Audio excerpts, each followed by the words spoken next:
just as the music is switching to a new track, we are here. Good afternoon, good evening, good morning, wherever you are. It's time for Quake. Welcome to another Shaftastic TV stream. My name is Rob Korf, and I'm joined by Ledhead's cat. How are you doing today? Meow, meow, meow. Hello, everyone. Great, yeah. Woof. What do we have today? We have Quake Live. Yeah.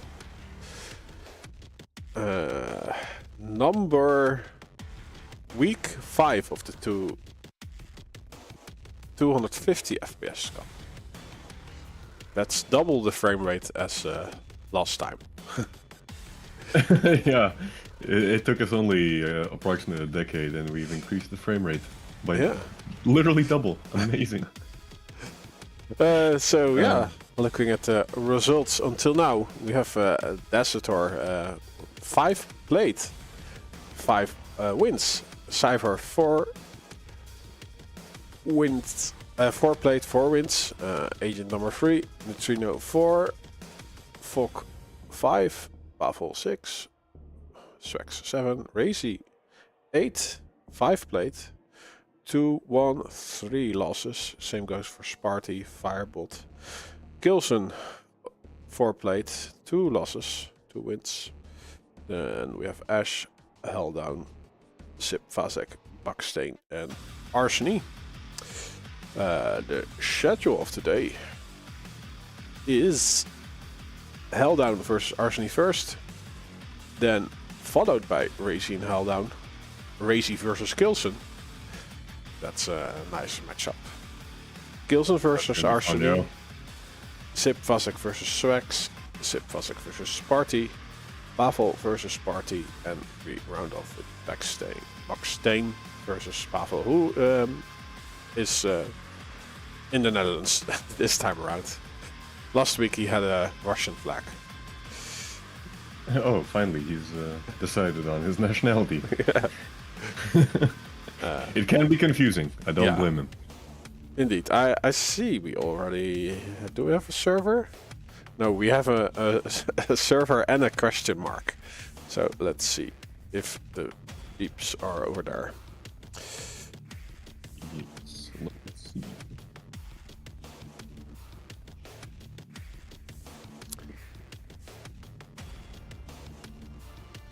Arseny and Helldown are here. Oh, nice. We are on time. Amazing. I'll show the lobby. They are doing the warm-up. So we start with Sinister.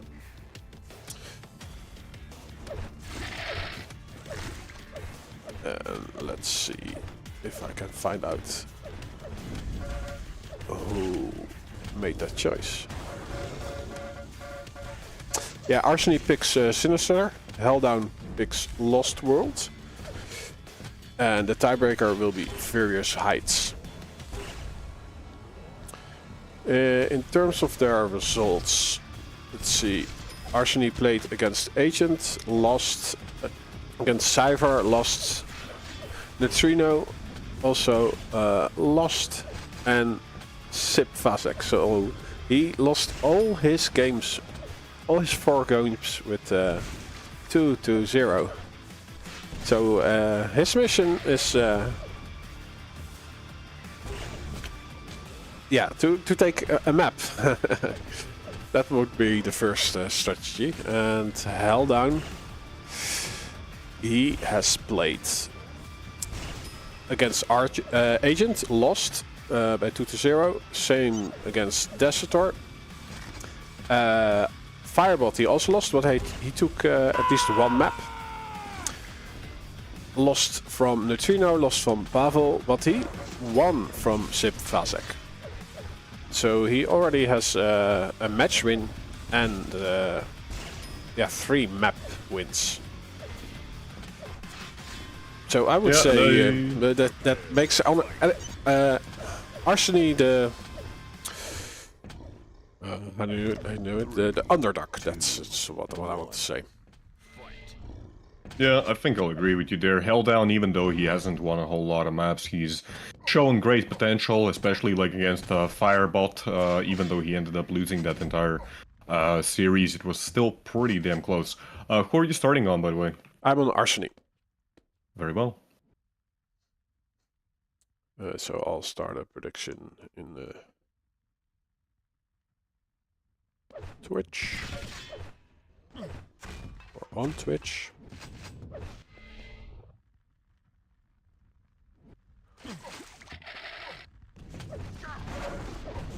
Very aggressive drop down by Held down.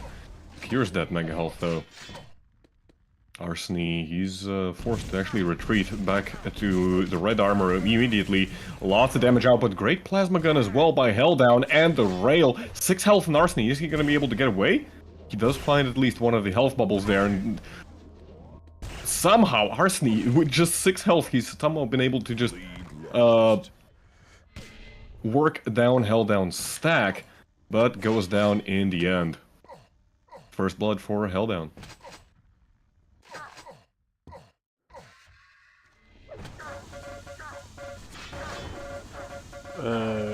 What is follow killer comment again? I'll do the settings. Spectating. CG_follow killer. Oh, okay. I don't know why, but yeah, like that setting keeps resetting for me as well. Oh, there was some damage done until Held down, but the Held down brings out the shoddy. Being up close does a ton of damage. Oh, fighting on the mega health.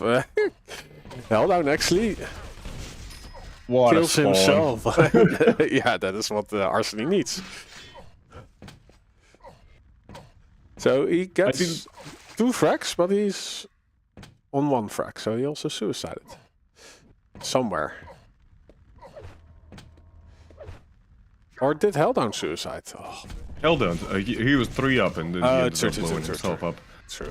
That fight for Mega. But we've already seen, you know, we already seen a little bit of the strengths of Held down. Even though, like in my opinion, his weakness is kind of like the item control. When it comes to straight up fights, he's definitely to be respected. Just in the last red armor fight, we saw that Held down, despite being arguably at a stack disadvantage, was still doing just immense damage, allowing him to equalize the situation. Oh, but Held down caught completely off guard, and Arseny's stack is quite immense.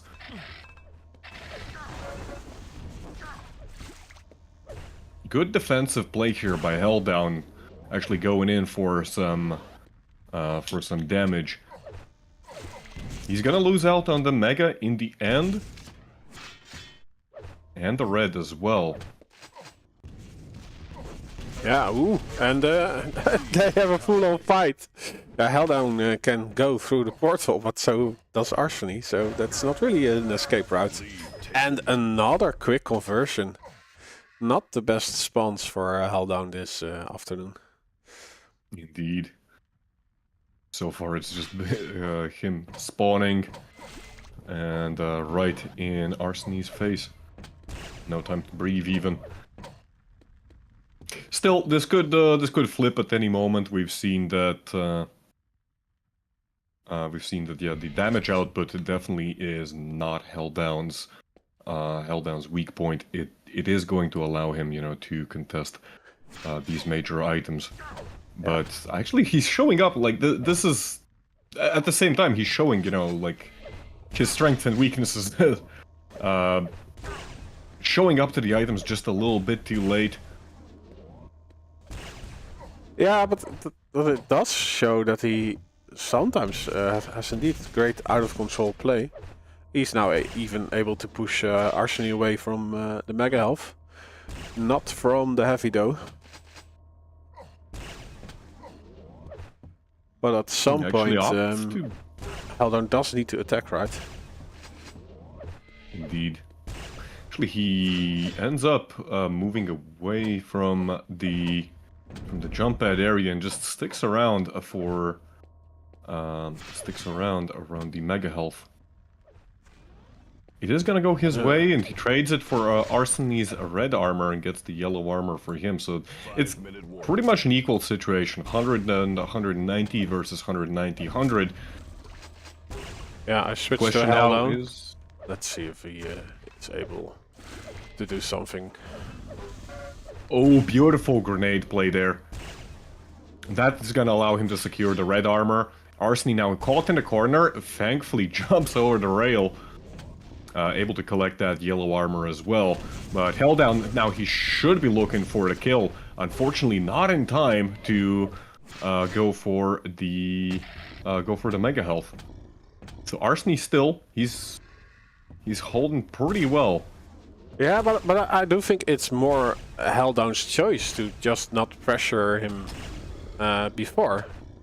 I think he looked at the timer like, okay, it's now around 5 minutes. It's time to do some work, and it's working out-ish. Well, but both players so low. Life support.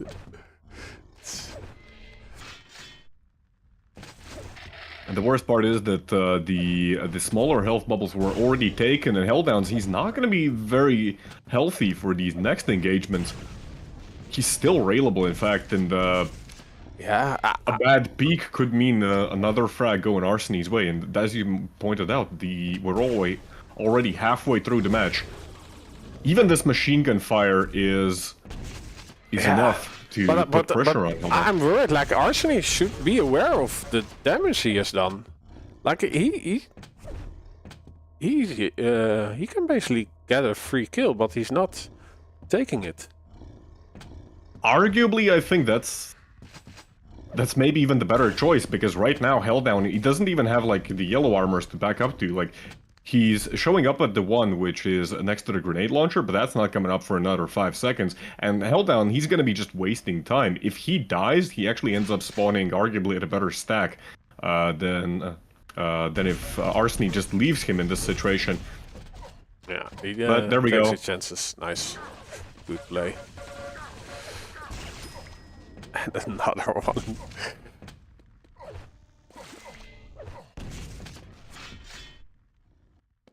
2.5 minutes remaining. Helldown still only at 2 frags. Arseny has been able to get up to 5 so far. Very aggressive push, but the jump pad is not going to be his friend.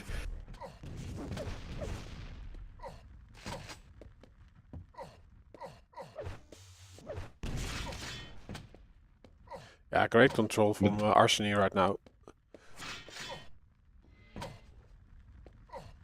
Indeed, I do think you're right that Helldown kind of played some of these engagements a little bit too passive. He definitely had opportunities to play a little riskier. He may have been susceptible, you know, afterwards to a refrag.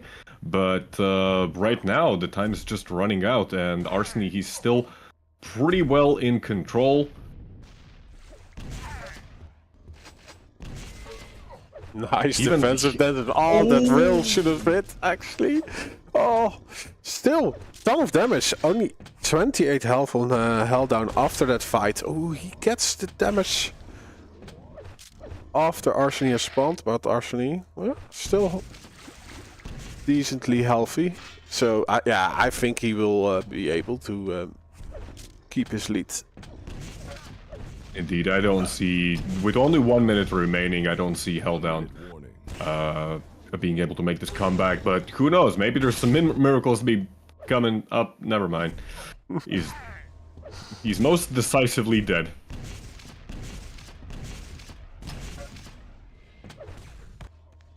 Yeah, so great for Arseny getting his second map win in week 5 of the 250 FPS league. That is something to write home about, right? No. Hold up, it's 30 seconds. 30 seconds, 3 frags. I mean, it's...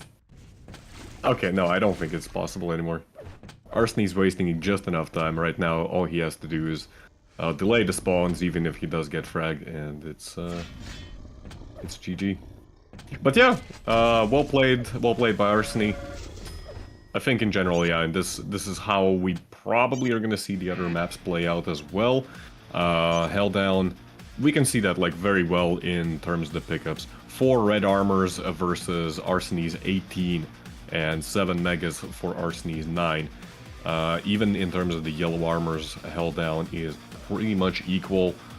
You know, you factor in the smaller health and armor pickups.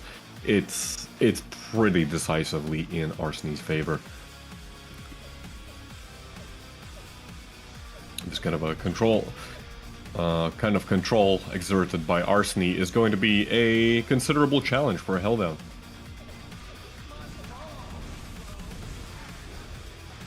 Yes, and we are going to Lost World. Players are already jumping in. Second map of this first best of 3. Predictions are live for 2 minutes.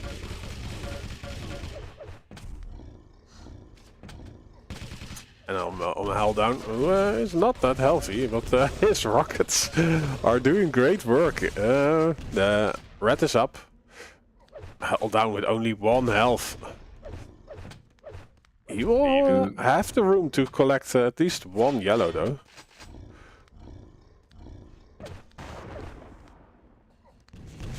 Second yellow is taken by Arseny, who already had the red. Well, early position from Helldown. Actually, pretty good LG. Yeah. Arseny, I don't know whether that was a rocket jump or what he did, but he pretty much... I think he ended up blowing at least 1 rocket in his own face. Yeah. Maybe that was the knockback. Oh, very good push there by Helldown. He's gonna get the 50 health bubble, and like these 50 health bubbles on this map, they do a lot of work. Since again, there's no rail on Lost World. It's one of the kind of defining factors of this map. And Helldown now looking very good. He's been able to get the red armor. His health is in a pretty good state. Shows up even for this yellow armor. Really good move here. That's gonna be denied. Helldown could even go and try and deny the other yellow armor. He doesn't even need to go for this mega right now. Opts to play it safe. And immediately set up for the next red. Ooh, good rockets by Arseny though. Still so much stack on Helldown right now. Yeah, this was a much better position for Arseny to take. And I think he wanted to do the same thing, like just release a few rockets and then retreat, but he just got caught up in the LG. But yeah, still no frag for either player, so they retreat both at the right moment from any fight. It's really a positional play. Ooh, Arseny here around the corner. Yeah, you can see that Helldown, he was absolutely not ready for that. Nice. Good rockets in the end there by Helldown, but you know, so much damage done by Arseny. Yeah, he's gonna get. And I would say that like the timing of that fight greatly favors Arseny, because he can stack back up on the mega. Now can hunt for the yellows. He doesn't really have to accept the diamond for it, but yeah, another red to him. He has some time to pressure the yellows. Ooh, so much LG being inflicted there. Mega is also going to be taken by Arseny, and Helldown, he's just been completely deprived of all resources. He's able to find at least those 2 yellow armors. Oh, tries to drop down. I don't know if that was... Wow. That could have ended disastrously, even if he had stolen the red. But Very ballsy move there. But I also do like the creativity of Arseny. Like he knew the position he was in and the room that he had to make that rocket jump. The continuation isn't that good though, because he spends way too much time outside of the major items. But it's also that Helldown is not really taking his chances. So a free collection of the mega health again. Waiting on this light. I wonder what is Helldown doing. Is he going to attack this? Yeah. Let's try to make a push, but you can see how hard it is to, you know, get free damage on this map. just because of the absence of the railgun. It's not uncommon actually to see that players are switching to the machine gun, you know, to inflict damage at longer ranges. Arseny, he's been kind of pushed away in the corner, and that's going to allow Helldown to collect the red armor, immediately goes for a rocket jump. Arseny still, he's just cornered here, and see if he's going to be able to find an opening.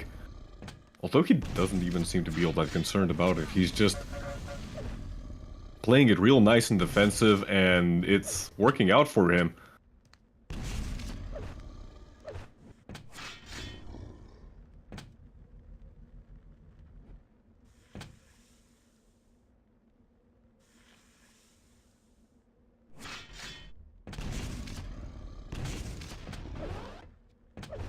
Helldown now with a ton of stack.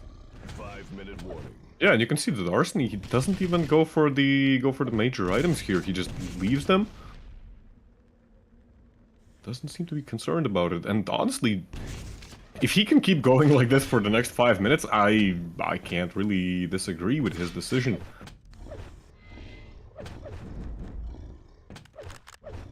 Yeah, I'm scared though. Like, there's so much time left.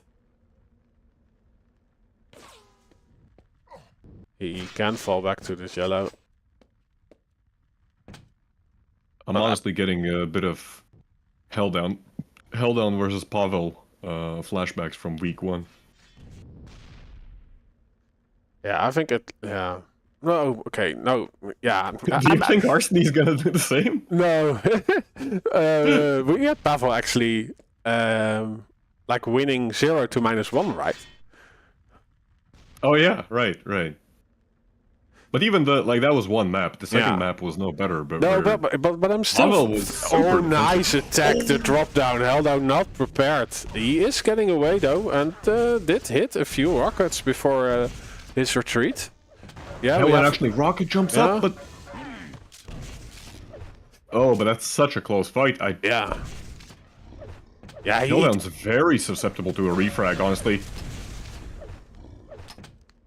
Thankfully, he was ready. Good move there to deny the 50 health bubble as well. Yeah, he's smelling blood. Still, in the end, he doesn't really pressure. Yeah, like all these corners are like just a choke point in itself.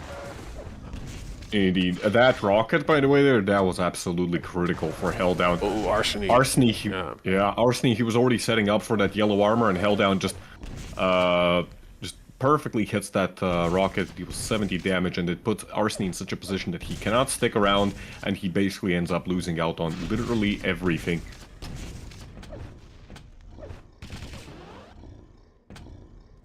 At best, Arseny right now can maybe get one of these 50 armor pickups.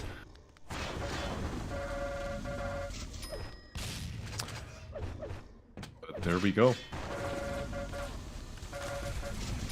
Yeah, that was really smooth, by the way. Yeah, so a bit like with the control Arseny gave away. Helldown just decided for a few minutes, okay, then I will just rotate the major items.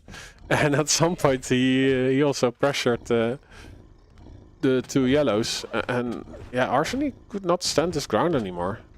Like Helldown was slowly chipping away on the stack and getting first one back into rotation, and then the other one. And Arseny has never been the same since. But now he's creating a little bit of leeway for himself. Although no, the LT.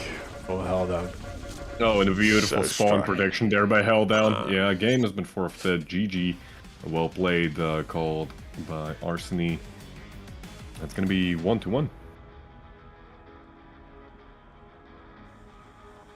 Yeah, Lost World won by Helldown.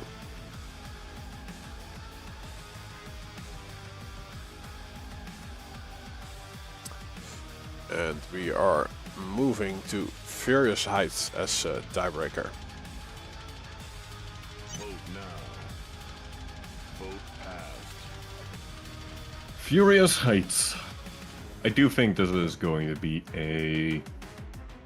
an Arseny favored map. Prepare to fight. Yeah, maybe in terms of like the weapon usage, like his hit scan capabilities is great, but I do think he still has a lot of quick champions in his muscle memory. So I think like in terms of duel skills and map knowledge, Helldown can compensate that. So I'm definitely not counting Helldown No. out, but yeah, I just think that overall, for Arseny's playstyle, this map ends up being a little bit more favorable. Much harder to control both the major items at the same time, and Helldown's control has never, you know, been. He never has really been able to establish, you know, just this complete lockdown of the items. As I say that, though, he's already in a pretty good position, making a very aggressive push. Arseny unable to connect the rockets, and he's just bleeding away. So I might eat my words soon, maybe. Yeah, I think he just showed great constraints on the previous maps. Like it was not really needed to go out of his way. So I wonder if he does that consciously, like just keep the control for a few minutes, and then at some point you want to close the deal, right? So he just gave Arseny the room to have at least hope on those two yellows on the previous map, and at some point he just decided, but now I'm gonna take them. So although he did not have full control the whole map, at the moment he made the decision to do so, he was able to do so. I think his control is actually awesome, but he decides to not do it from the get-go. Although he's doing it right now. Yeah, wherever Arseny is just it ends up being right in Helldown's crosshairs. Weird positioning there by Arseny to be stuck around there like that, out in the open.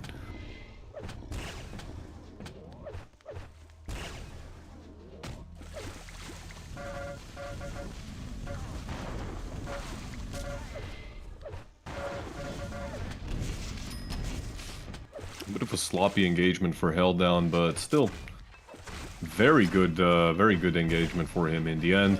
Oh, the red armor ends up being stolen. Oh, full but screen. Arseny, he has nothing. He has what, a grenade launcher and a machine gun, and he's still somehow pressuring Helldown. What is going on?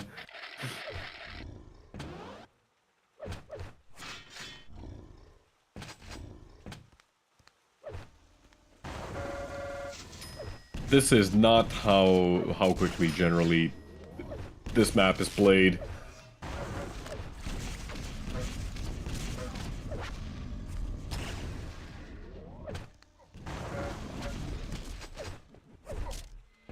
But there we go, Arseny able to get his first frag. But he's quite weak. Needs to survive with 14 health. Gets a health ball though. And the next red, a yellow boot. Some real gun. Rockets. And let's do some damage. He spotted his enemy. Yeah, I think in terms of experience, Helldown might be like has probably 3 years more experience on this map than Arseny. I don't know if Arseny played Quake live before Quake Champions. I think so? I don't remember, to be honest.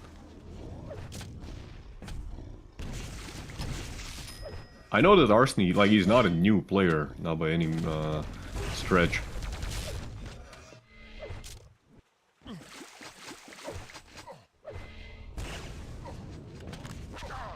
Oh, beautiful rocket by Helldown. Sends Arseny up into space.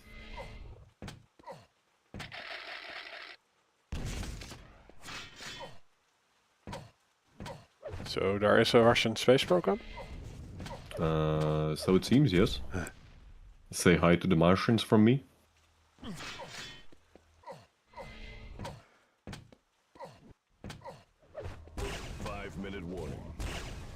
Well, 5-minute warning has been sounded. It is 2 versus 10 right now. And Helldown, he's just evading his opponent the best he can.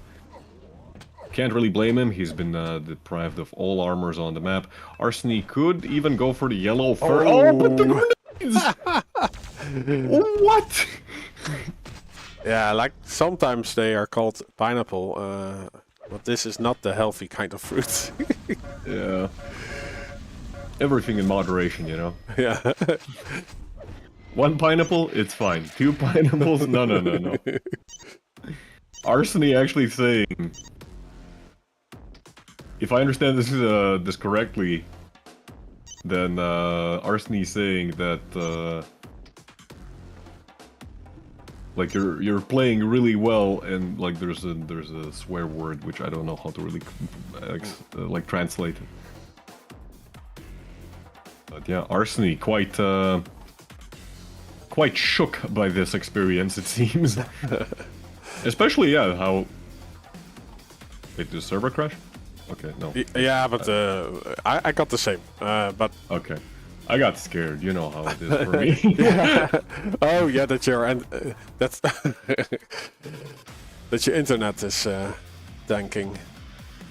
Yeah, well, it's been fixed now, it seems, but still, it's, you know, I got PTSD from that.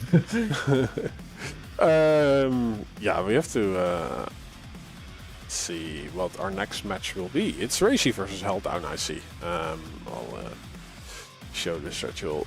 So we just had Helldown versus Arseny. Every match is best of 3. So now Raisy versus Helldown. It's a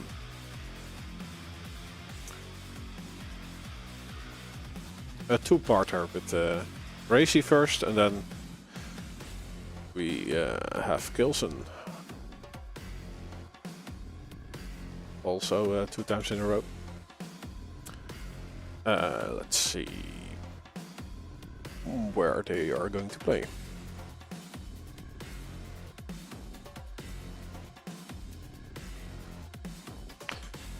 In Germany.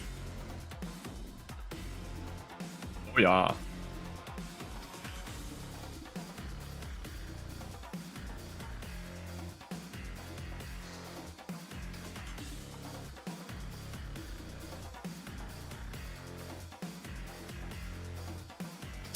Okay, they are not on the server yet, so let's see. Oh wait, that's the Raisy versus Kilson that's gonna be played on German server now. True. Wait, That is more logical. Oh yeah, like for against the Russian. we are, yeah, Raisy versus Helldown. So they haven't decided on the server just yet. Okay. Raisy's saying something on the Discord, but yeah, I don't know. Alright, then we can at least take a look at the picks and bans while they decide which server to play on. Very well. So let's see. I see Hectic being picked by Helldown. Raisy wants to play Silent. And then the tiebreaker will be Lost Worlds.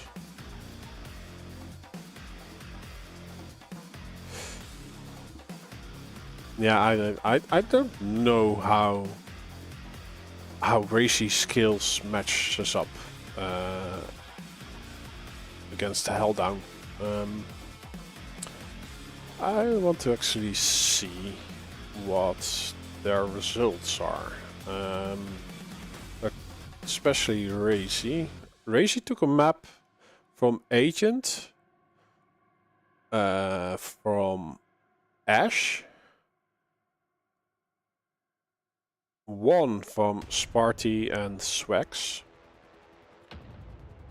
and Helldown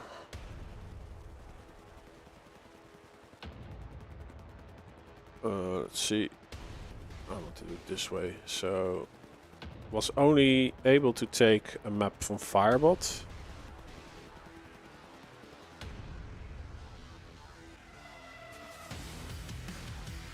But let's see. Yeah, there's not really an opponent that they both played where we can really measure them up to each other. Well, yeah, maybe Agent, but Agent is like the top dog. So I think that does say a lot that Raisy took at least one map. So I would say. I know that Raisy, yeah. he's quite rusty when it comes to Quake Live, but still, I don't know. Like Helldown, honestly, like the way he played the last two maps was like that was pretty damn good. At the same time, it's Raisy. Yeah. Yeah, I also saw him like last week in the EGB Cup. He was just playing really good, and like he definitely has the potential, even with the fact that he's not as accustomed to Quake Live as the other players we have here. He definitely has the potential to take down at least a map from every single one of these players here. So. I don't know. I don't see much of a chance for Helldown in this scenario. Maybe he's going to be able to take a map off if... yeah, you really would say that this is Raisy's show? I do think so. Okay. I do think so. I'll start a prediction. Let's see what the people at home are thinking about this. Raisy is in the server, by the way. It is the 6th one. The Helldown joined as well.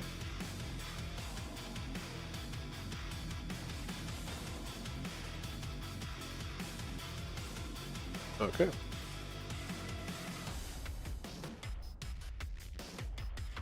Okay, they're still thinking, apparently.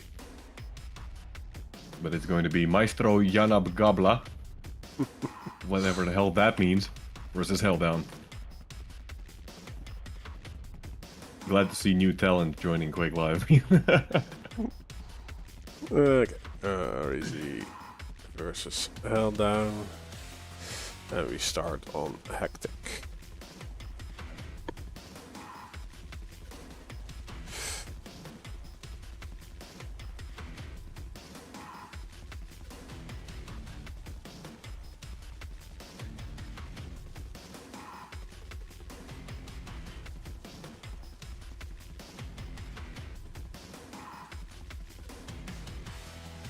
Okay, they're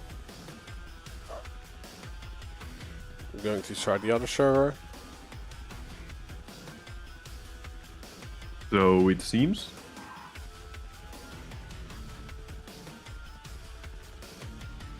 The Swedish server is which one? Third one?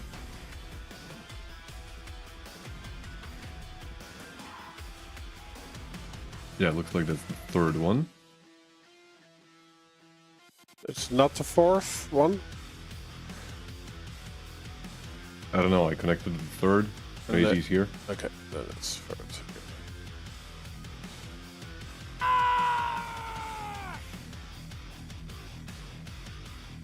Thanks for the follow, Rossi from the UK.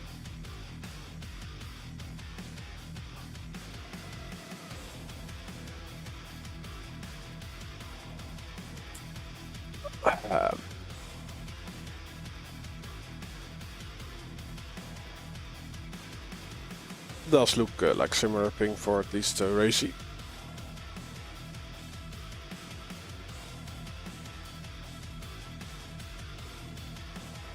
What is a Janab Gabla? Yeah, that's a good question. Chat, enlighten us.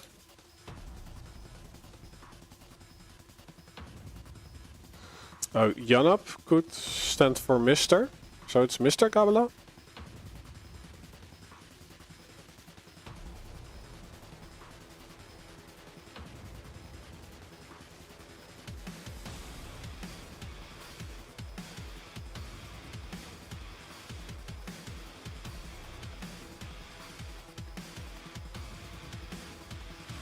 Oh, it reads as you knob gobbler.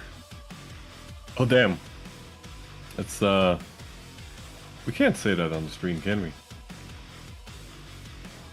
The AR code. Children are gonna have questions. Make agent prolapse again. Lol. That's a good one. That's a good one. How much rockets would that take? So they're back to which one?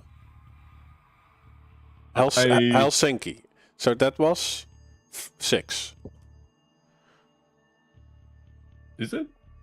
I don't know, man. No. Yeah. Is it 4? Oh no, it's 6. You're right. Yeah. Okay, we found the server. We did it. Oh We no, but actually did it. they switched sides. Oh, well, I have to. Oh, how dare they? Okay. I need a PP. You do that. PP.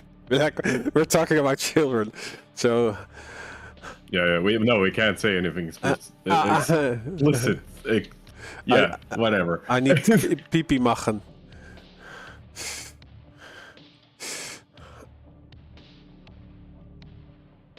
Yeah. Oh yeah. So. Yeah, you do your things. Yeah, I'll wait until the map starts. Very well. No, I'll at least enable the game audio for the stream. Yes, there we go. See you in a bit. There we go. Who are you on? Hell down. God. Is that okay? Hell down. Okay, yeah. I just want to make sure that I'm looking at the correct perspective. You go do your things. Okay. See you Starting later. out on Hell Down, he's wasting absolutely no time and double taps Raisy. What can be said about Hextech that hasn't been said before?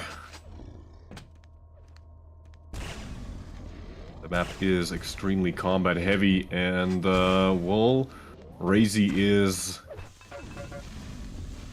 quite good at taking the engagements successfully, but at the same time, it's still quite a lot different, you know, to how you would play these kind of maps in Quake Champions. You can't rely on spawn frags as much. You can see there is a certain amount of uncertainty already in Raisy's mind. You know, you can't really force spawns so easily. It becomes a lot more about, you know, controlling weapons in Quake Live, and so far, no clear winner in these engagements. It's 1-1, held down very low, but this map can turn around at an absolute instant.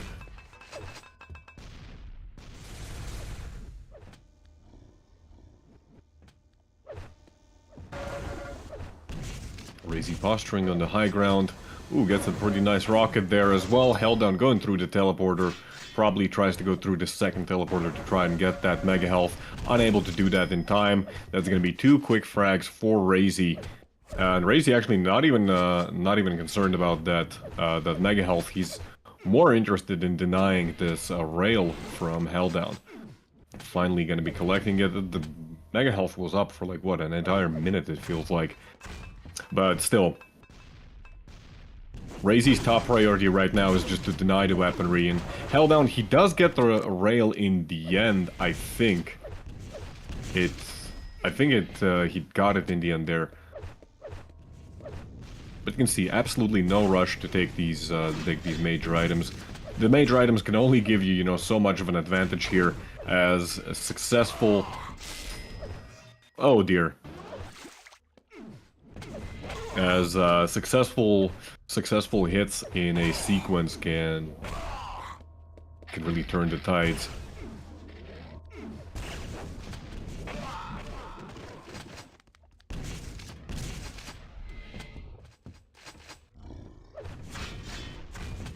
Raisy is gonna go down. Ooh, that's a good rail for a held down. Unfortunately ends up giving up the rail to Raisy in the process. Oh, great rocket though to finish off the frag. Raisy tries to delay the spawn. Unfortunately, it's not gonna be enough to get a clear opening.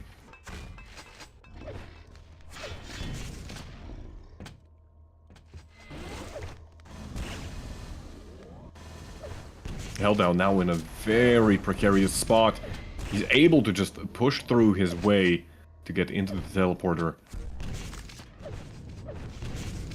It's one of the risky things about this map as well, that both of the major items, they're in just such awkward spots. You know, you could be caught there and you can't really get out, especially in the mega jail. There we go, 7th frag for Raisy. Held down, he had a pretty good run there. If he can continue playing like that, he actually has a chance of making this comeback.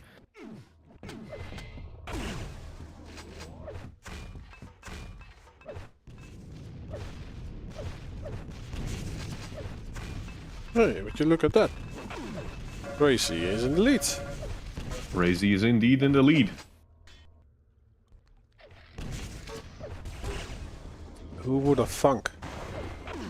Who would have thunk it?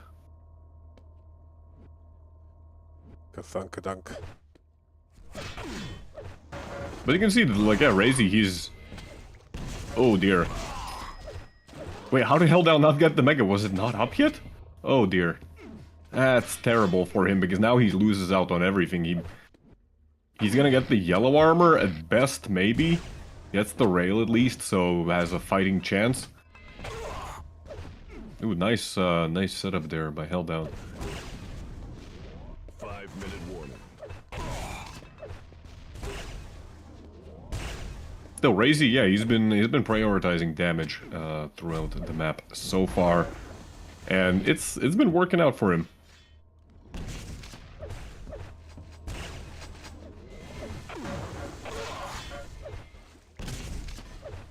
Uncharacteristically wobbly OG coming out from Raisy.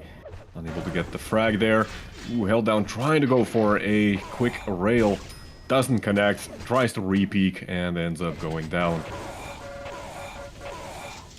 No weapons on Held Down. That's an immediate spawn frag. And we're probably gonna see more spawn frags on this map. It's just that kind of a map. Nice move here by Raisy again.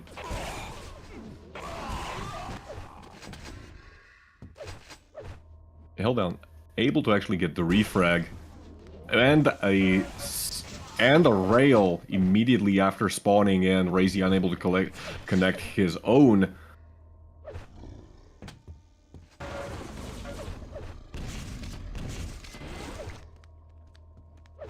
The question now is whether Held Down will be able to continue this momentum. Raisy extremely low, as even a machine gun shot would have finished him there. But Held Down takes a lot of damage in the process, and it's going to significantly delay Held Down.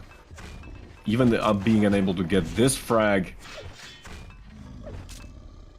Yeah, you definitely saw a bit of the game plan Raisy was playing, right? Like investing a dev into maybe getting back into some control.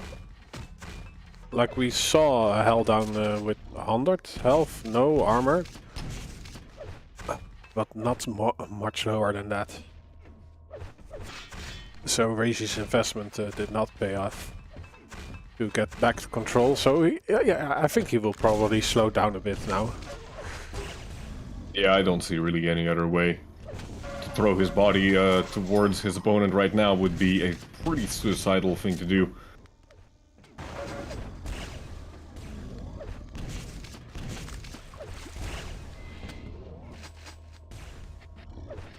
Yeah, and held down again, like a bit back to his conservative play against Arseny. Like not really going out of his way in a full close one-to-one engagement, but just making sure that he keeps control and does the damage from afar. And as soon as Raisy is a little bit low, he will close the distance. So this is very hard for Raisy right now. On this hectic map, like it can turn around on the dime. Indeed. But it has to be earned by Raisy.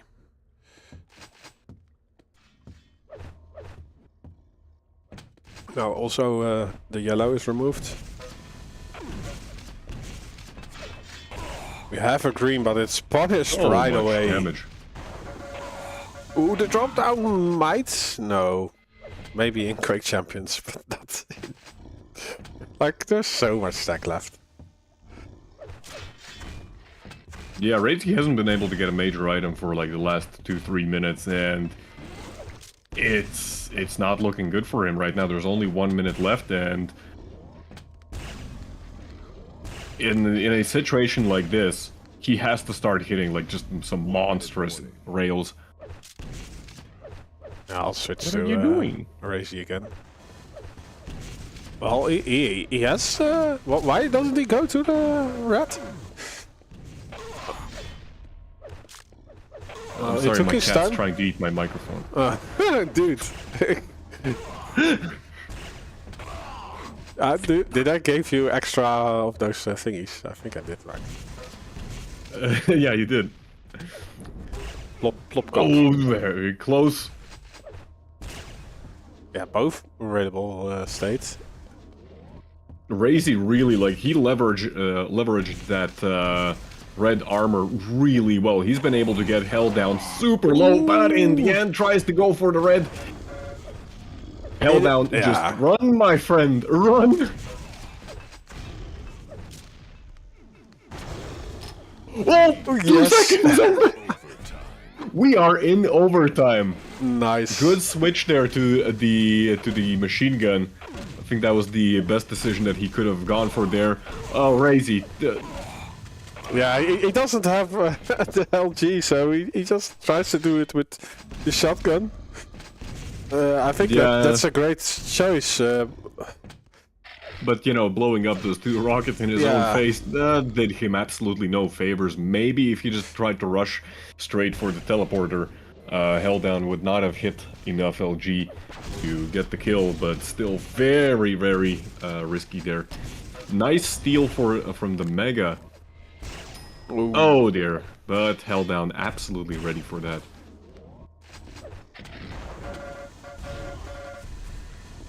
Yeah, it's definitely that Raisy needs to work harder for those frags and held down.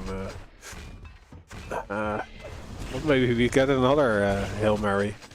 Because Raisy gets this frag. 5 seconds for the next red. Yeah, he should just keep him weak and first collect this one. Maybe go for the Mega Health first. He opts to go 5 for more seconds. armor.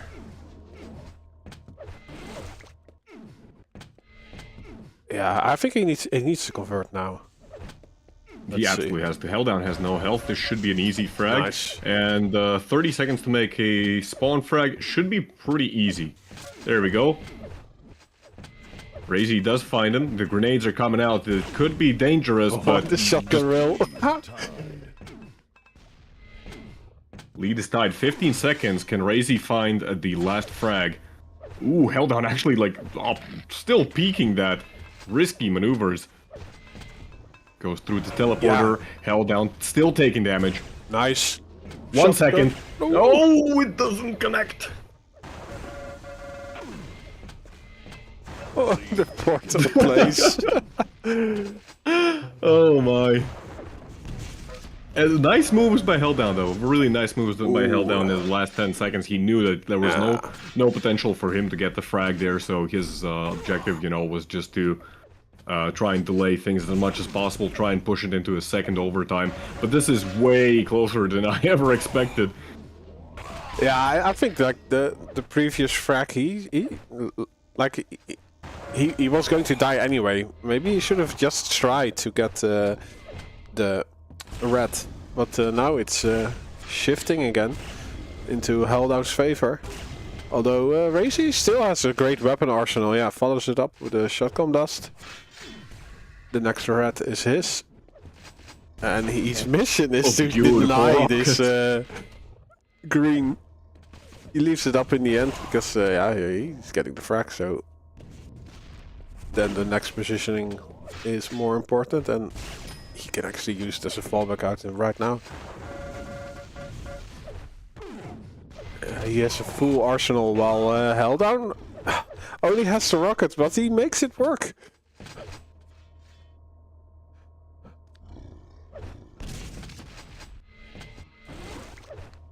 And he can go cover on the Mega Elf.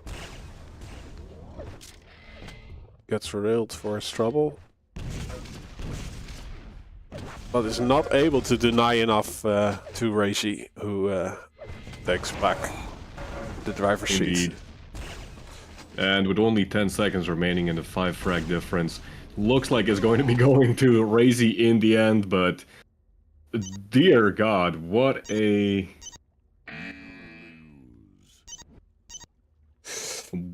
Like, yeah, I did not expect this to go so close whatsoever. You can see that in terms of damage output, Raisy is up by 1.2k, and it's still, it's extremely close. Sure. And we still have at least another map of this great showdown. I do have to say, like, yeah, it's, I'm not sure what exactly is honestly playing, no, stop, cat! Oh my God.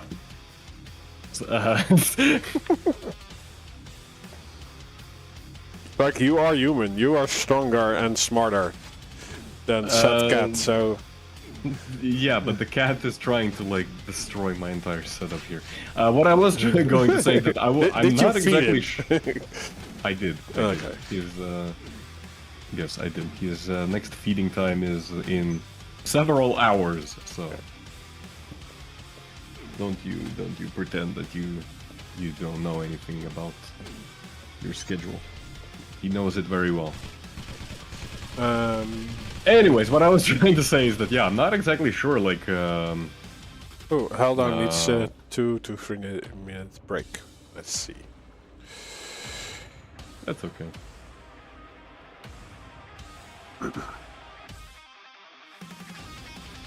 But yeah, Helldown has been playing pretty well today, and I really never would have expected, you know, him to be able to take the take Hectic so close against Raisy. Yeah, well, yeah. I'm not that surprised. But it does prove that Raisy is just getting the feel of Quake Life more and more.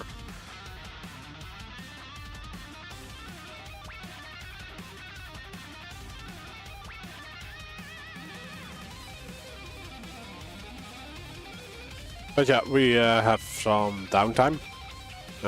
We do have some downtime. Let's see. Did I've asked if someone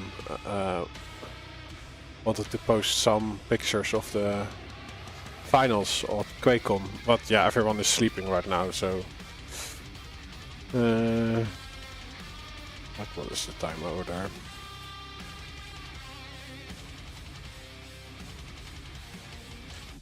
Yeah, it's 7. 7 AM. They did play the Sacrifice Draft Cup yesterday, or did that not happen? As I understand, they did play it, maybe, I think? I don't know. It's so hard to follow, because it's like happening... All the tournaments for me are happening at like 3 AM, and I'm too old for that. I can't do that. Yeah, talk about getting older. As far as I understand, you had your birthday yesterday. Yes. Congratulations. Whoa! I'm old and decrepit, Like where? and soon my bones will start creaking, and it's gonna be great. Where has the channel gone to? Like there was like a channel for that cup, right? I don't see it anymore. That's a good question. So it did not happen. Oh, they are jumping in. We should too. As I see, Hickory did start the stream yesterday at God knows what time. Yeah, but I think that was the BOC tournament. That was not the draft tournament. So that was played online and or on the LAN servers. But there's also like a community draft cup, like after everything is done. And that starts at 10 PM and then finishes at 3 AM in the morning or something. But that's always really fun. Like a lot of NA players just joining in. But yeah, let's focus on QUAKE. Let us focus. Yes, let us focus on Raisy versus Helldown, map number 2.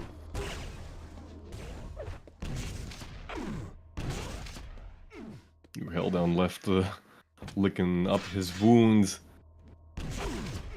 Runs straight into Raisy. It looked like, you know, as he crossed that corner, was completely unaware of Raisy's whereabouts.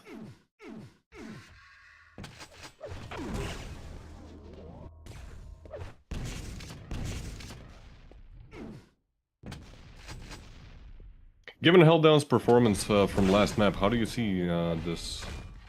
How do you see this actually going? Do you think Helldown is gonna be able to take the victory here, or was that just a fluke on his side to be able to get it even so close?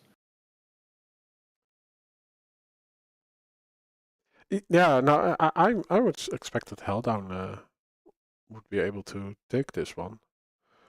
Especially it's more like the experience in your in QUAKE Live counts more on yeah, maps where positioning and timing gives you a great advantage instead of like one-to-one fights. But Raisy is doing great. Yeah, what I said, I'm amazed as how much he is learning every match. But it's also like, yeah, he has experience in high-level competition. Yeah, and although like, yeah, Raisy doesn't like to talk about it for whatever reason himself, maybe just because like he'd never competed back in the day at a high level. But it's not like he's entirely new to QUAKE Live, you know, he did play it on a more casual basis back in the day.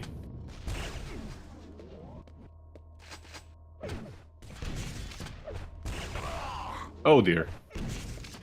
He really needed to hit that rail. Yeah, and that is also interesting. We don't really see him grinding a lot, right, during the week. Like, he's...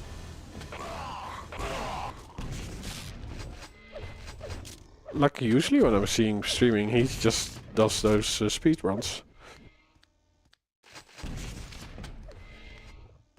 That's a good point. But, yeah, I don't see... But he does play the EGB Cups now and again, and of course he has at least one high-level match in the 250 FPS Cup, which will also give you like a great feeling how the game connects.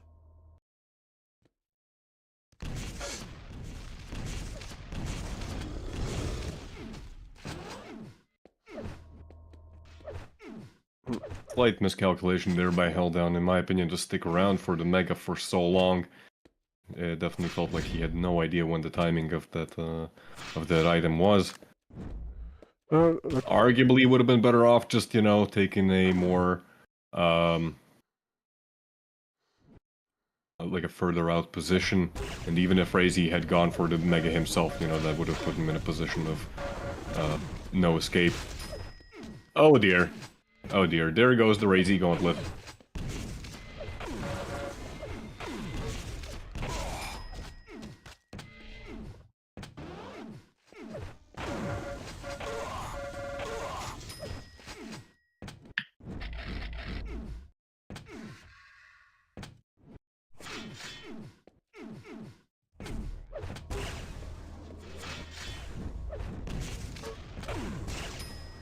Yeah, Lottie are saying that he thinks that Raisy is still playing the game a lot, but not really streaming them. And yeah, he might be right. Perhaps. Good. Because Kilson does stream a lot of his scrims, and I did see Raisy appear as his opponent during those streams.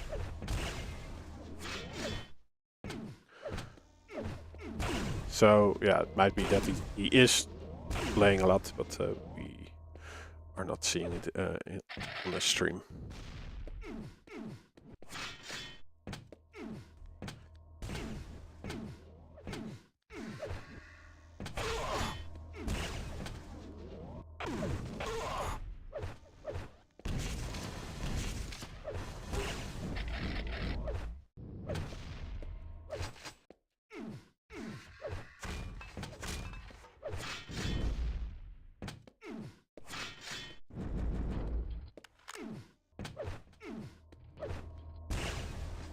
I looked at the chat for like 10 seconds and I feel like I've missed the entire game. Yeah. Decent steal of the red actually there by Held Down. Still able to get the frag just by really skin of his teeth. Yeah, finds out the Mega is taken. He will get this yellow though. But gets greeted by a rail from Raisy, who just again. Is that another gauntlet? it's just like a bot. Like as soon as he gets close, his gauntlet comes out. Yeah, it just magically appears in Raisy's hands. Yeah, very dominant performance from Raisy so far.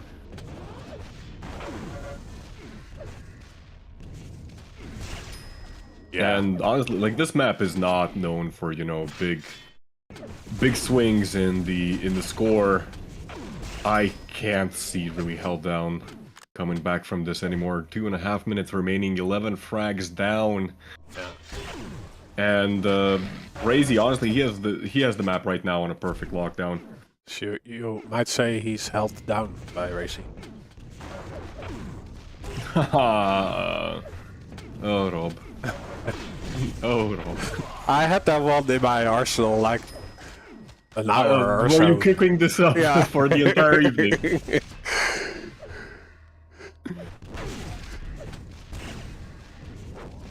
Sitting in the bathroom just thinking like, Raisy versus Held Down, what could I possibly say? It was a shower thought. That is when my brain functions best.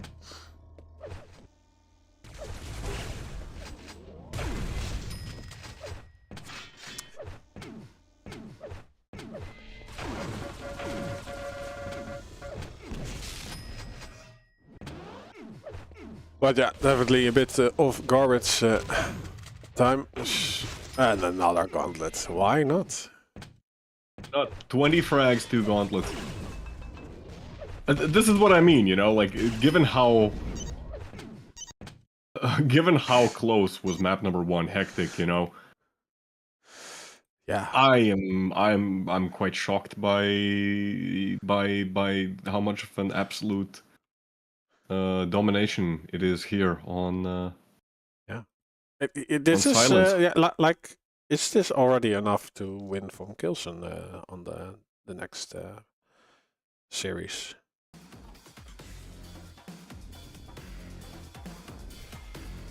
Because that is what we're going to see happen now, right? It's Raisy versus Kilson in the best of 3.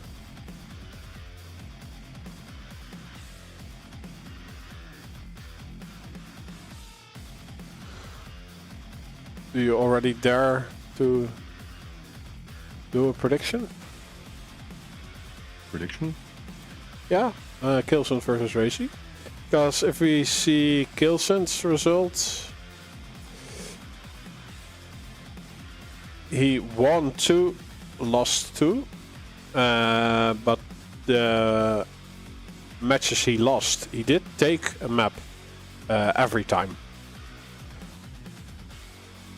It's 2-0 versus Buckstain, 1-2 versus Desertor, 1-2 versus Falk, and 2-0 for Kilson against Pavle.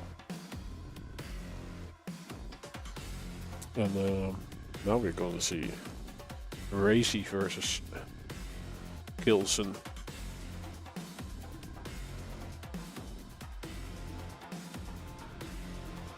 Can't find the...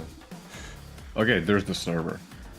I couldn't find the 250 FPS Discord anymore. I don't know why I got lost. Yeah, it's going to be Frankfurt, right? Yes. Yes, indeed. Kilson is going to rip, according to Brutal Sky. But is Clutch going to be banned? Clutch gonna be banned? I don't know. Let's be sure they are not already. Oh, Kilson with his alternative account. He's smurfing. Yeah. How dare he? Raisy disconnected. Not sure what that's about.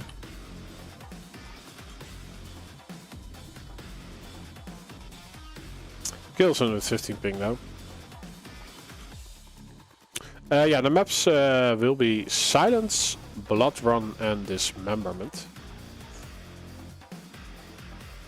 Kilson, of course, going for that Blood Run pick. He's always been... always been, you know, quite a fan of the map. Yeah, and we just saw Silence being dominated by Raisy against Helldown. I would say he held him down. Indeed. So I think it's a good choice for Raisy to start with Silence against Kilson. Meaty saying that Raisy's got this. Okay. I'll start a prediction for the first map. From what I've seen from Kilson's, you know, practice sessions with Sparty, I mean, this is not a bad map for Kilson either. I do think he has the advantage more so on Blood Run, but still, I don't think we can count Kilson out just yet. Despite, you know, how good performance Raisy just showed against Helldown. If Kilson loses, I will cry. That's a promise, okay? We will keep you to your word. If you don't cry, we'll make you cry. Look at the animations. What animations? What are you showing on screen? I was showing... Oh. If he keeps standing still. Like you see him blink. Just keeps... okay. Never mind. We have the technology. I'm on Kilson to start with. Very well. Kilson it is. 2 Quake champions, legends, and Kilson, of course, he's a very long-time player, accomplished in Quake Live as well. See how he's going to be able to play after, you know, all these years against arguably Quake champions, one of the best players of the world.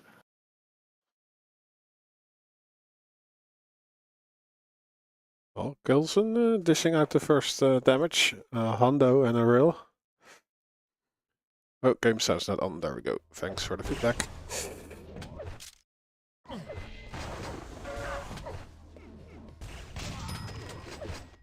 Kilson off to a very clean first frag.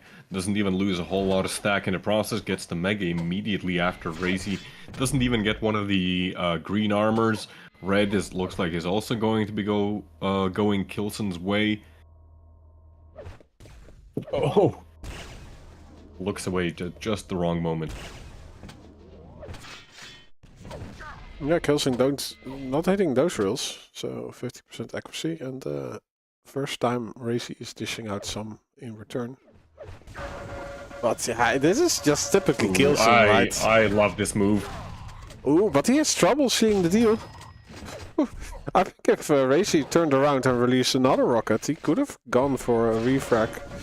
Although, yeah, the mag health was picked up, so would only be overstack mitigation.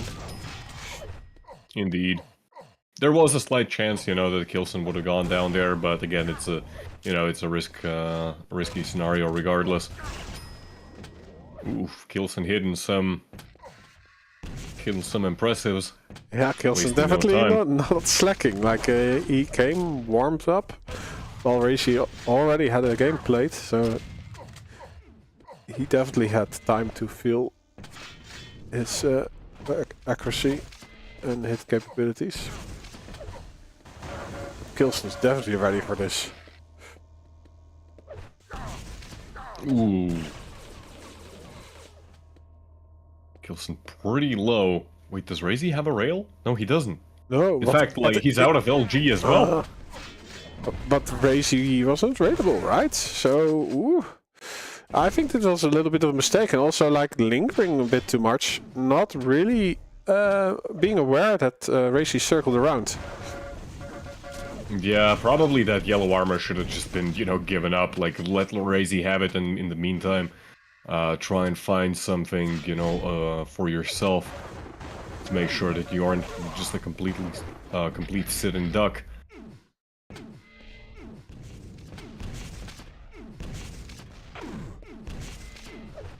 Raisy gonna be able to secure this red armor, and Kilson making his way over to that yellow. Has to be careful though as he comes up the jump pad. Raisy is ready. Oh, but Raisy, I don't think he realizes that the yellow was already taken. Sticking around for a little bit too long. Kilson realizing that he doesn't really have the opportunity to contest that Mega Devil. Like beautiful the position from Kilson was just really bad, actually. Yeah, I don't know what he was trying to achieve there, you know, by sitting directly on the red there. And that definitely allows Raisy to tie the game up. We are 4 minutes in. It's 4 versus 5 now. For as great of a start as Kilson had in the first 2 or so minutes. Hello, indeed. That's a 3 versus 5 now. Or 3 to 5. Yeah, Kilson's suiciding, right? Indeed. Super shotgun blast, or it's the normal shotgun. And Kilson releasing a rocket into Raisy's face, blowing himself up. He does get the red, but yeah, the yellow is for Raisy, and yeah, hitting those 2 consecutive rails, Kilson is in trouble. He should have backed up after the first rail, but he just keeps on +4 earning. And it doesn't really pay out. Like, investing the stack could mean something if you can take over the control. He does get the heavy again. 5-minute warning.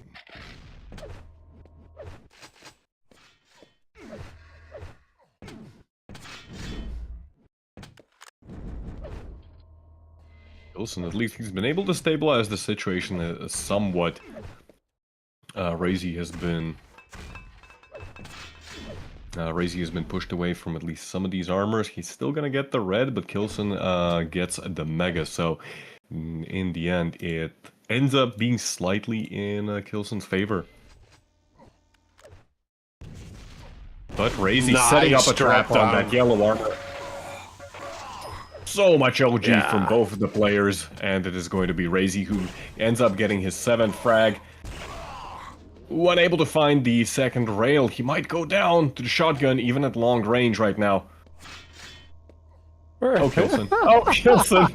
The toe fetish shot is from Raisy. He just likes feet. Don't we all? I like having 2 of those. Yeah, they're quite handy. They're the stabilizers of my life. Like I don't fall over because of them. Kilson with only 60 health, and he's still posturing that red. This time around, he takes a more conservative position, so there was an escape route if Raisy was going to attack. But yeah, and Raisy didn't have a railgun either, so I guess it worked out perfectly for him. Kilson now, he's trading rather equally with Raisy here. He is going to be able to get the red armor now, and the yellow and the mega is coming up soon enough. He should have heard Raisy picking up one of those greens, so... did you? Yeah, do you notice it's like Raisy is just completely disappeared from the map? He has indeed. Well, we saw a glimpse of him. So Raisy is basically definitely playing the clock a bit more now. He's out of control and making it very hard for Kilson to get a frag on board.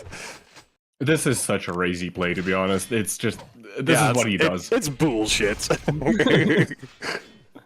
Well, it works, and he gets away with it, and probably takes the win because of it.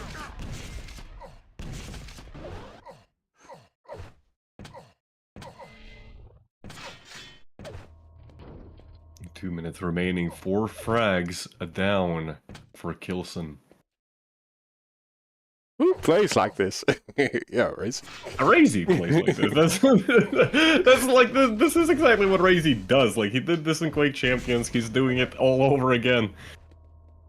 You know, very dominant start, and then it's close to like 4 minutes remaining. He just disappears off the map and makes it an absolute headache for his opponent.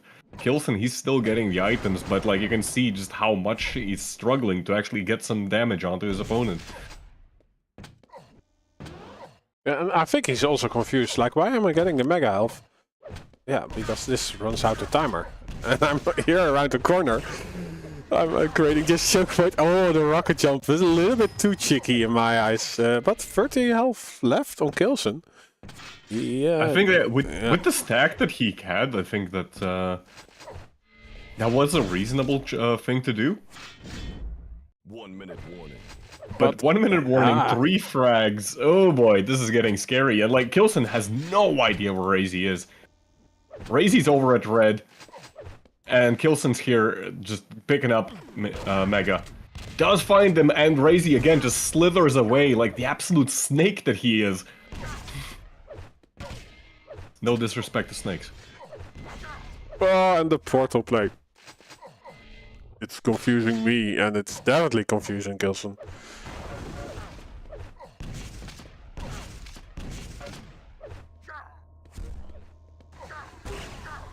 Kilson tries to go up to jump and hits a rail. That's a good start there. 15 seconds remaining, and there's more teleporter nonsense.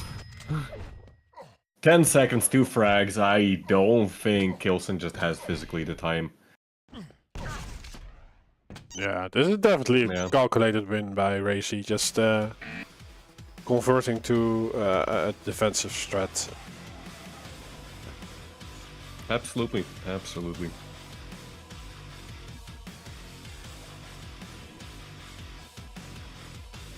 I just want to point out 70% rail accuracy from Raisy. 70? Yes, 7-0. 14 out of 20 rails hit. My lord. board. Vote now. Vote passed.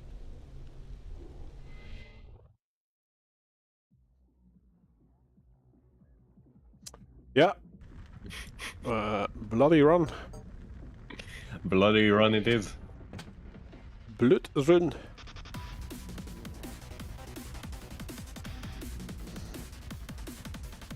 Prepare to fight. I'll start production. I'm on Kilson. 1. Fight. We have 2 minutes to do the predictions.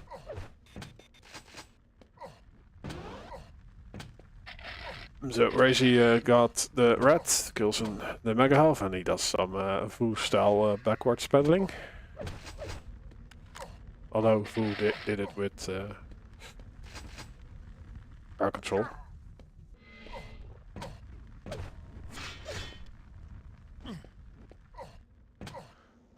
Kilson trying to set up for his first full rotation, so he probably just wants to do some damage, then get back to the mega health.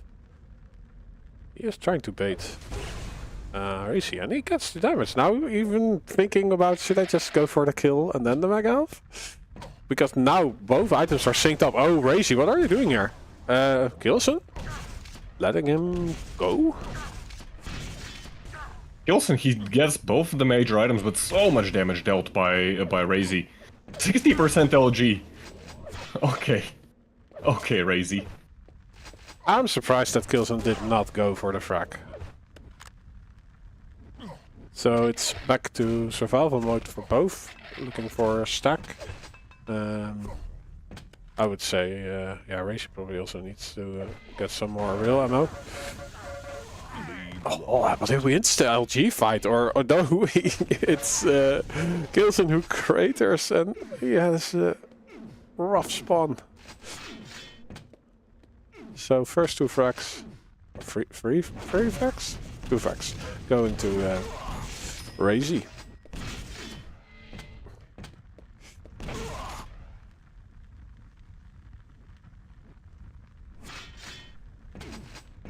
Indeed, off to a great start. I did think that this was a map, you know, where Kilson's gonna have a clear advantage, but so far it's been completely, my prediction has been completely thrown on its head.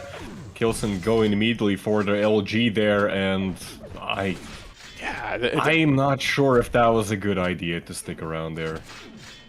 It definitely looks like Kilson is panicking a lot, and like Raisy is... There's so much zen in his movement, he's just so relaxed.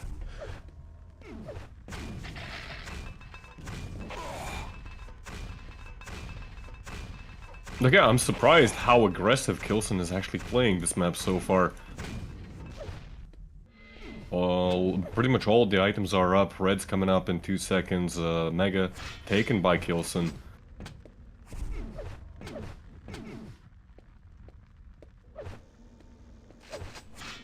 Still, considerable stack advantage for Raisy, as he was able to grab most of the armor on the map. 6 frag advantage 3 minutes in on Blood Run. You don't get to see this every day. Good rockets by Kilson, actually, and like nothing is connecting on Raisy's side, and Kilson finally able to get a frag of his own. Smooth rocket jump over to the red armor as well. Yeah, let's see if this frag also comes with some confidence. Because his plays are a little bit all in, nothing out.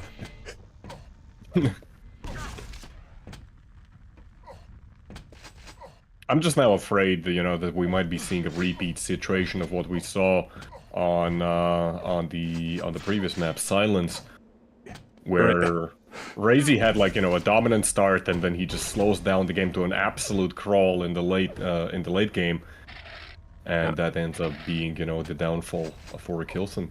Yeah, Kilson also left red up. I don't think Raisy is Raisy there on the stairs. No. No, Raisy is actually, he's over at the yellow armor next to rocket launcher. He was just playing on the other side. Yeah, so Kilson definitely playing more composed, but it's also like he gets the room to collect the major items. While Raisy still has a decent stack because of yeah, the armor workings in Quake Live. You can see the respect coming out from Kilson, you know. He's got Raisy cornered and he still doesn't, you know, just want to head on push him because he knows that Raisy, he absolutely can mess him up. Yeah. Even in this fight, you know, like... Yeah, this was definitely calculated. Like, okay, I can take 2 rockets, but he doesn't, so that is why I come on top. And I can recover on the red. He is not able to pressure the yellow, though.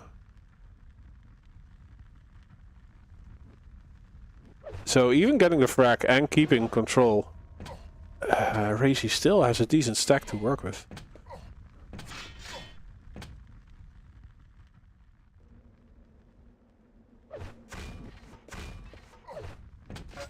And Raisy is again elusive. We do hear the hit bleep.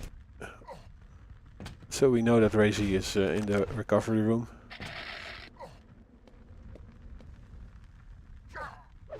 And he just he set up a tent. Oh, he does explore the area. Oh, cheeky, cheeky.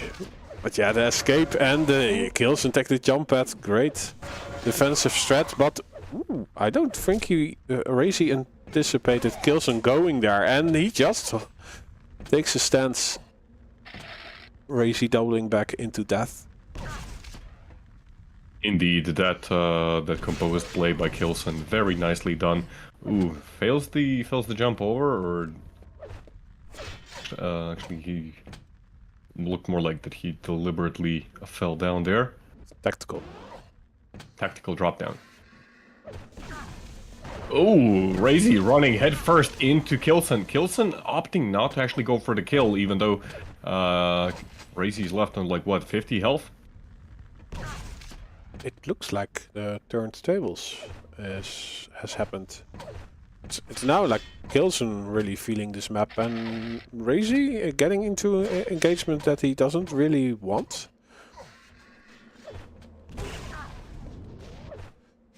But only 3 minutes left though. That's a lot of work on Blood Run. For 3 frags. He needs a frag a minute.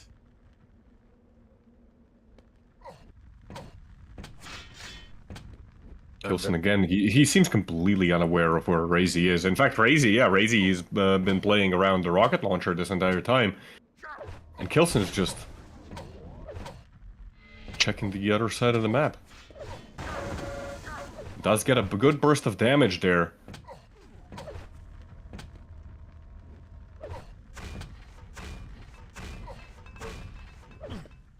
Raisy able to actually take the teleport. It takes only 60 damage. Oh, and he steals the mega health. But... oh, does die. Okay, so there is 1 frag a minute currently happening. Oh boy. And it's even happening faster. So now he has 2 minutes for 1 frag. That rocket jump off of the yellow armor, I think that was really like the best that he could have done there, and it works out perfectly for him. Raisy gets a terrible spawn, and now only 1.5 minutes for 1 frag. Kilson still just so far in control. Beautiful rocket jump again. Yeah, unfortunately, rocket jumps back on the face of Raisy. So Raisy gets Raisy's still railable. Raisy's still railable, even with all these health bubbles that he This is finds. going to be the one. There we go. Unable to get the desired spawn, but still, this should be like easy pickings now for Kilson. 1 minute warning. Unfortunately, he misses out on one of the yellow armor. Still, there's going to be armor shards that he's going to be able to deny. The mega health is going to go his way. That's so much stack just on Kilson's side, and I don't think Raisy even has all the weaponry right now. Ooh, that grenade! Wow. No, Kilson! Don't do it. Don't do it, Kilson! He does Wait, it. Raisy blew up! And he gets away with it. Wait, what happened? Raisy fell down! Raisy was well, actually... I didn't see. I didn't Raisy notice. was, like, that last rail shot, it put Raisy low enough that he fell down and fell to his death. Oh. Oh my goodness, 10 seconds remaining in Kilson now. One frag in the lead. Raisy, he has to pull some magic here. 4 seconds remaining. You can hear Raisy coming around the corners, but he's just unable to find an angle. It's going to be GG. 5 versus 4. Odd. Raisy, he got those first 5 frags in like, what, the first 2 minutes, and he held on to them until the 9th minute. And then he just dropped his frag. His only 5 frags that he got, he dropped that one, and that costs him the match. But I just want to point out, Kilson, he's 5 health. He is 5 health, he knows that Raisy's stacked, he's going to be going for that red armor, and he's still sticking around. A single machine gun shot could have killed him there. So, okay, let's wind back a bit, because like it happened too fast. So they were on 5-5 at 9:40 or something? Yes. And they were 5-5, 9:40. Yeah. Raisy was playing either on the grenade launcher or the rail. Not 100% sure, but he was trying to get the red. Kilson was on 5 health, playing around like the shotgun platform. And Raisy goes for a rocket jump up to red. I'm on Raisy, by the way. Does it? Who are you starting on, by the way? I'm Raisy. Okay. But yeah, Raisy goes for the rocket jump. He gets hit midair by Kilson's rail. That throws Raisy's rocket jump just slightly enough off of his trajectory that he falls down and dies to gravity. And that's what got Kilson the game. Well, but to stay around there with 5 health and no armor, nothing, that's just so much restraint that it works out perfectly for him. Oh dear, that was a pretty quick yeah, quick fight. Kilson was not available anyway. But it might have pushed Kilson from the shot if Raisy was able to hit first. Yeah, now I'm worried on this map. I do think like Kilson, this is just a typical Quake Live map, right? Rough spawns, very easy to defend the items. Like, or now it's more that every item is a death trap. So I think Kilson has a lot more experience in this one than Raisy. I'll be honest, I haven't seen Raisy play a whole lot of Dismemberment.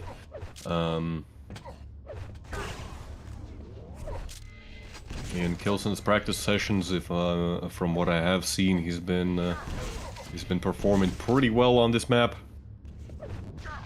As long as he doesn't pull off a Sparty, it's fine.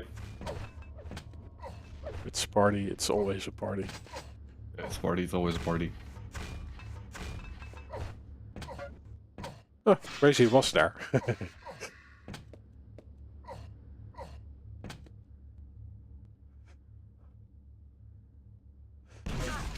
Raisy trying to do something, but every time he gets into a fight, it's not on his terms.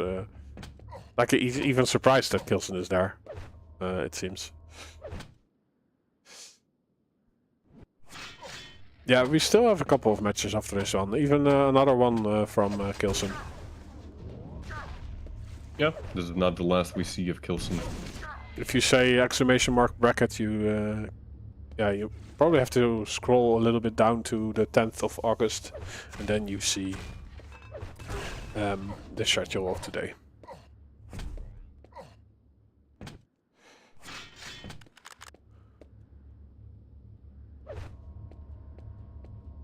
So yeah, on the overlay you see it's Janep Gabla, but that's actually Maestro Raisy.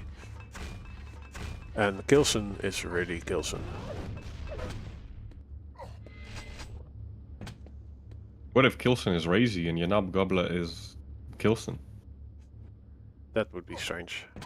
That would be strange. I think we're not.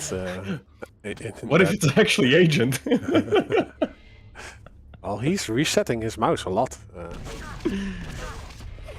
So it might be Kilson. Agent. Now I'm confusing them. You're confusing me.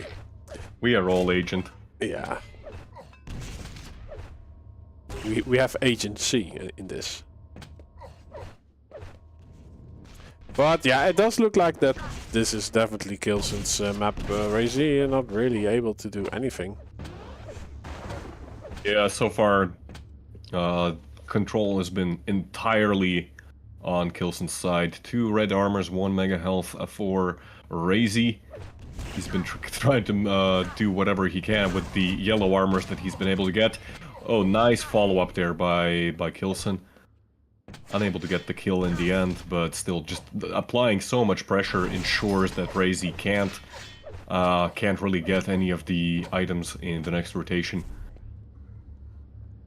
Yeah, it does look like Raisy needs to do some homework on this map.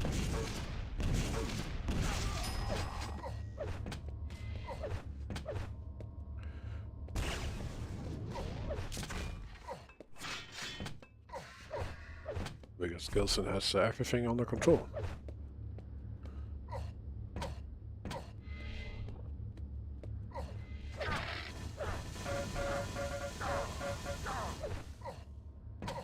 Retreating at the right moment.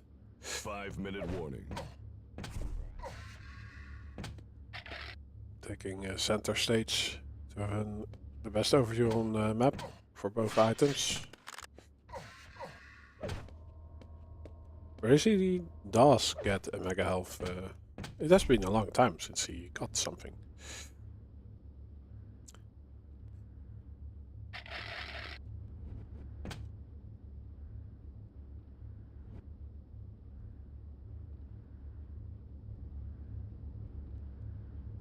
Where is Raisy? He's kind of completely disappeared off the map. He's over at red. Kilson not expecting the Raisy to show up over there. He does use this opportunity to get the mega health to himself. However, for once, it really feels like Raisy at least he's been getting something, you know. And if now he can get some damage in, he has an opportunity. Yeah, it was like 2 for 1 in Kilson's favor in that rail standoff. Like, okay, Raisy got the red, but Kilson still had overstack from the previous one and could take the yellow. So that's kind of interesting on QUAKE Live. Like even if you then lose out on the next major armor, it doesn't really shift the game that much if there hasn't been a fight in between the items. Indeed, that's kind of one of the more unique dynamics of QUAKE Live compared to QUAKE Champions.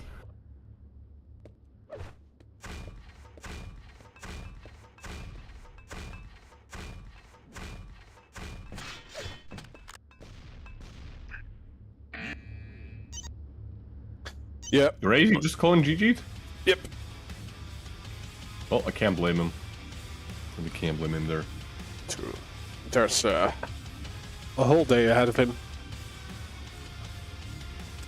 Well, this is score 7-0. Going to Kilson. So, Kilson taking the series against Raisy. Next up is Kilson against Arseny. Did Arseny get a map in the end? I think so, right? Against. Yeah, he took definitely took a map, at least one from Helldown. Yep.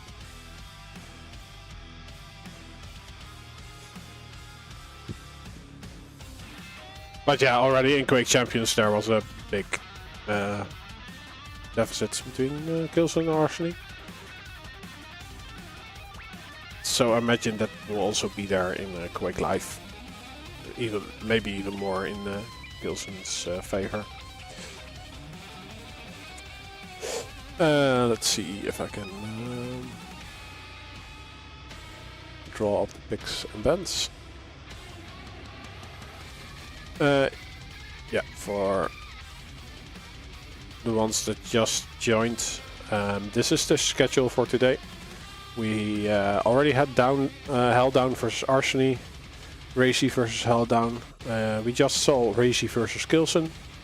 Now we're going to jump in Kilson versus Arseny. So, including this match, we still have 1, 2, 3, 4, 5 matches left. After this, we have a double feature with Fazak, followed by a double feature with Sparty, and followed with a double feature of Pavle. And the last match, Buckstain will make an appearance. Let's see. Which server are we on even? Number 9.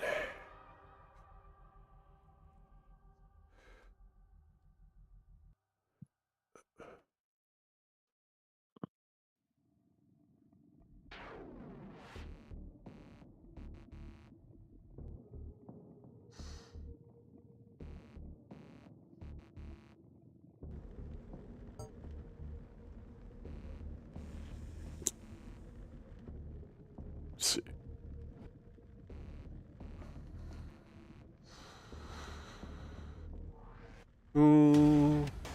Yeah, let's look at the picks and bends while the players are idling.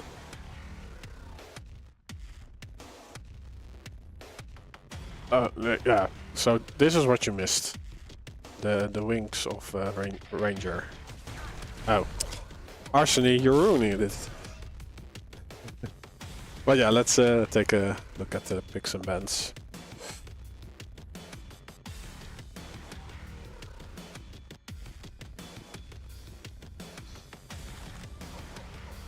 Arseny picking Lost World.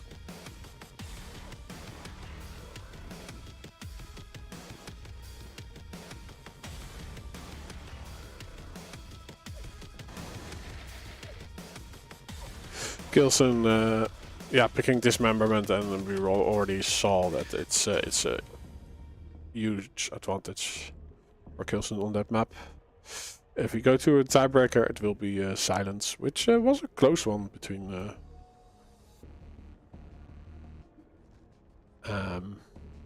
Kilson and Raisy, or at least the first half of it.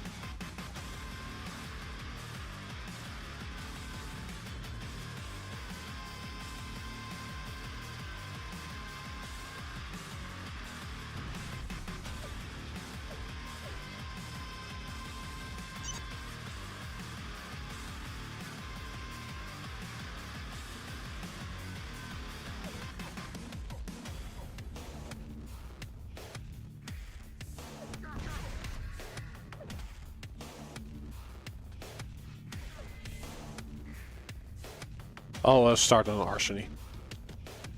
Very well. Are we ready? Are we not ready? What's happening? Kilson is not moving yet. Ah, there we go. Kilson's celebrating. 3, 2.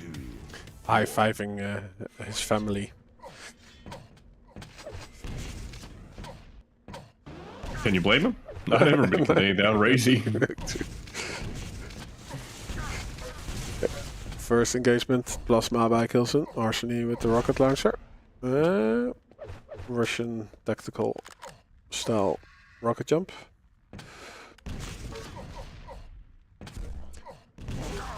The pressure from Kilson. And yeah, Kilson removed all the yellows. No, the red is also going his way. Arseny is still recovering. Yeah, he's in a pretty bad position right now. Mega Health also probably going to be going over to Kilson. Arseny not even in position to really contest it. I like this move actually from Kilson to kind of delay it, you know. Keep Arseny slightly guessing. He should have heard it when exactly it was picked up. But still, he just doesn't have the stack to go in a head-to-head fight. So forced once again to circle around the map, try and get some of these yellows. Maybe get some damage on the defensive. Kilson, no, the pushback actually works in Quake Life. Nice.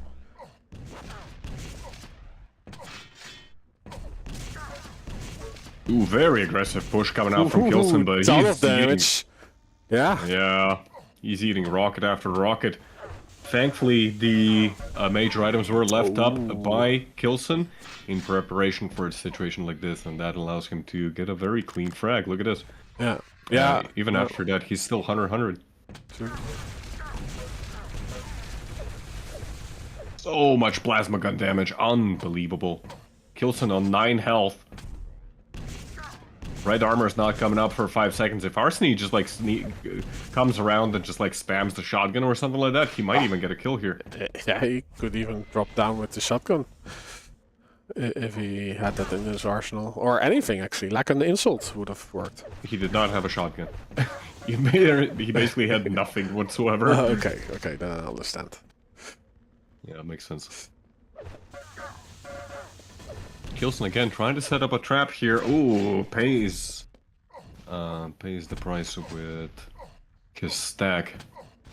Ends up giving up the red armor as well.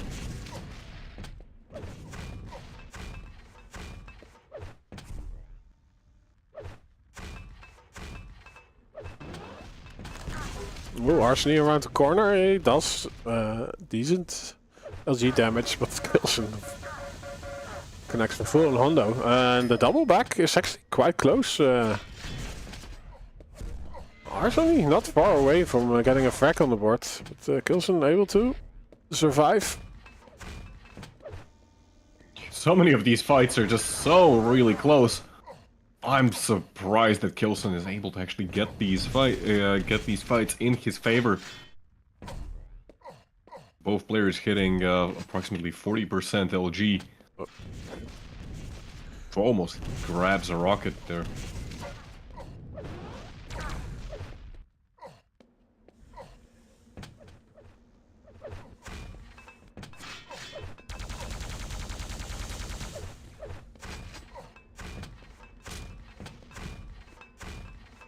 Yeah, Kilson still has the spawn order of every item in his head, so he knows where Arseny is going to be pretty much all the time.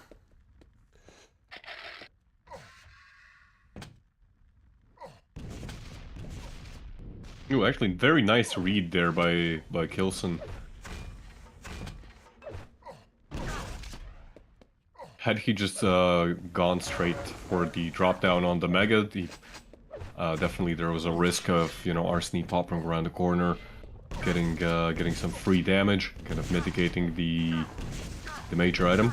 Ooh, looks like it's gonna be a head-on fight. Oh, no chance whatsoever for Arseny. He takes insane amount of LG. Yeah, and this yellow, is he still there? He shouldn't be, dude. He is still there, yeah. Yeah, like what else was there? Like a health bubble, but he needed armor, so he prayed to the Elder Gods that it would be spawn sooner for him, but it wasn't the case. Kilson aware of every item. 5-minute warning. Yeah, and he even denied. Oh my god, he's gonna deny even this yellow armor as well. There's nothing for Arseny, literally nothing whatsoever for the next 10 seconds. Arseny's sitting there, just waiting for something like an absolute lemon. No lemons wait? Yeah, apparently, because that's what you meant, right? Well, apparently they do, yeah. I don't know. Ask the British. I blame the British. Okay. Yeah, they choose lemons over lemonade, right? I don't know. It's like it's a thing in like British. What's it called? Okay. Whatever. Now you Doesn't have to in folklore. now I have to, what like- if life No. gives you lemonades, you go for lemons. No, No. I don't. No. I don't think there's a saying with lemons. No, it's like, oh my goodness. Drop it. Just drop it.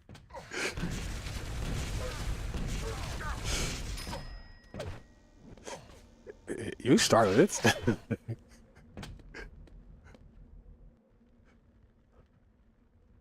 I did.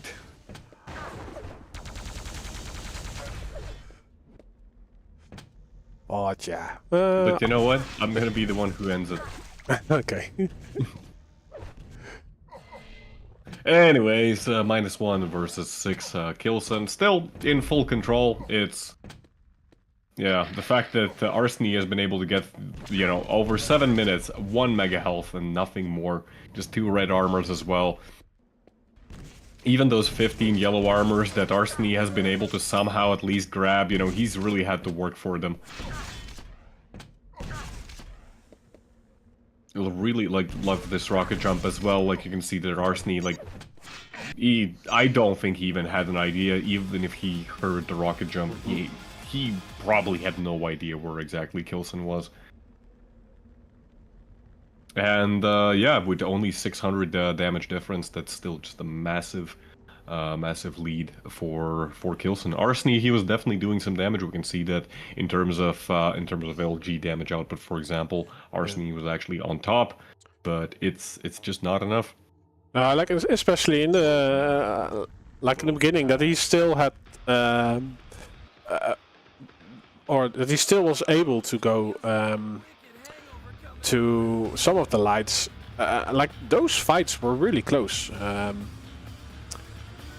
But as soon as Kilson took over the whole map, it started with one light, then the second light, yeah, it was a no-go. He did not have any room to breathe. I'm on Arseny. Very well. But yeah, Kilson really, like, his...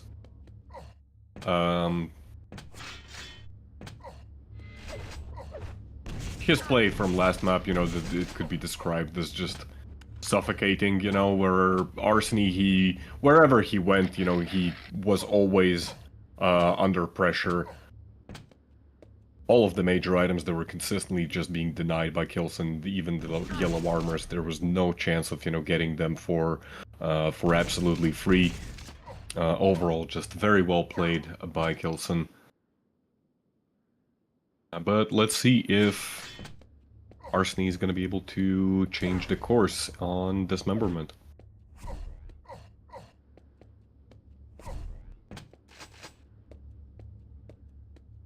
Yeah, just started the predictions on Twitch. You still have 90 seconds. Yeah, Kilson didn't give away a frag against Raisy even, right? I remember it not really being close at all. So I'm guessing that Arseny will even have a harder time to get anything done. This is, yeah, what it seems the best map from Kilson right now in QUAKE Live. I do actually wonder now what exactly is Kilson's tracker. Do we have stats somewhere for that? Kilson.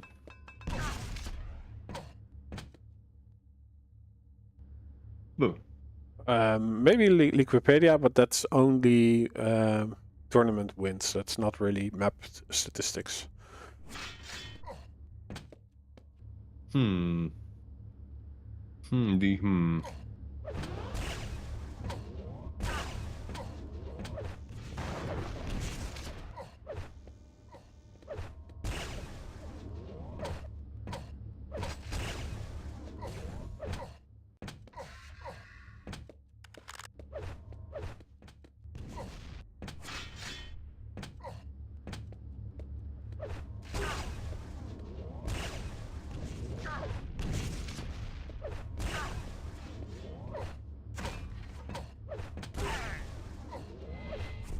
Well, I quickly looked at... Oh dear. I quickly looked at the stats. It looks like Kilson hasn't honestly played all that much of Dismemberment, but yeah, when he... against Buckstain, that was a 2-0 victory, where Dismemberment was his map pick.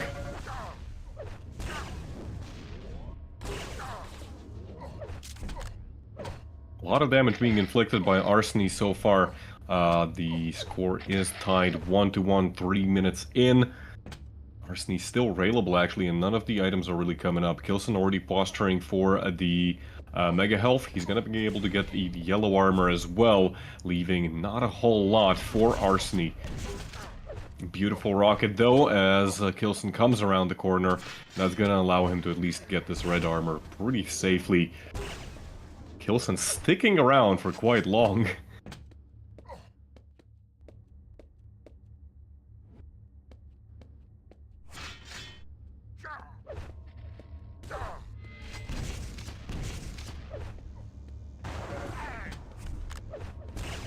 Good rail angles here by Kilson, and the... Oh dear! Oh dear, the LG is just not enough to finish the kill off. Arseny left on 20 health and a little bit of armor. Refrag by Kilson, but again, these fights, they're quite sloppy. Talking about sloppy fights, what was that? It's like Kilson panicking again, like he did against Raisy. He did recover at some point. Yeah, absolutely recovered, but yeah, this is... He took the map, but this is not something I was expecting. But it's great for Arseny, although, yeah, it's not over yet.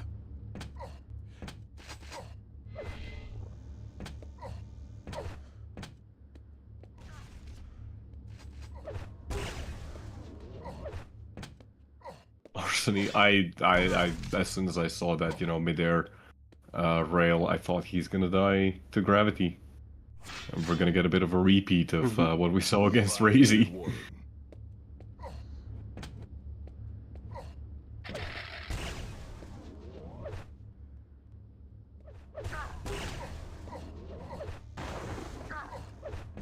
Arseny's hit scan is really strong though. So that is something that he does have going for himself, although his decision making Absolutely. Is lacking a bit. But it's also Kilson. Kilson, like, he just likes to be center map and play the player.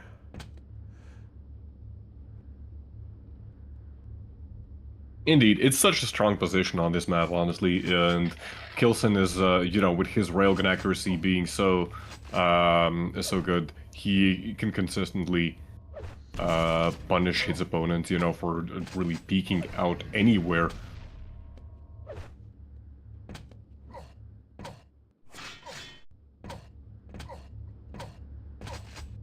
Admittedly, you know, playing very rail heavy is not as strong as it is in Quake Champions, but it's still it's just a playstyle that Kilson has kind of perfected, and that's what's allowing him to put so much pressure on the map.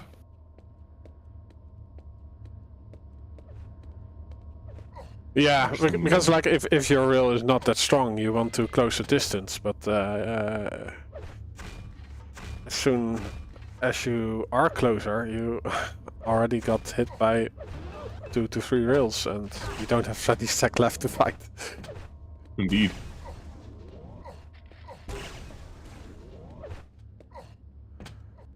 Love this chase as well. Really allows. Oh, that's beautiful.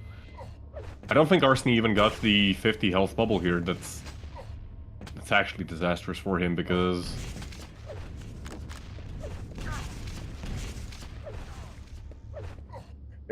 You see, we hear Arseny's leg break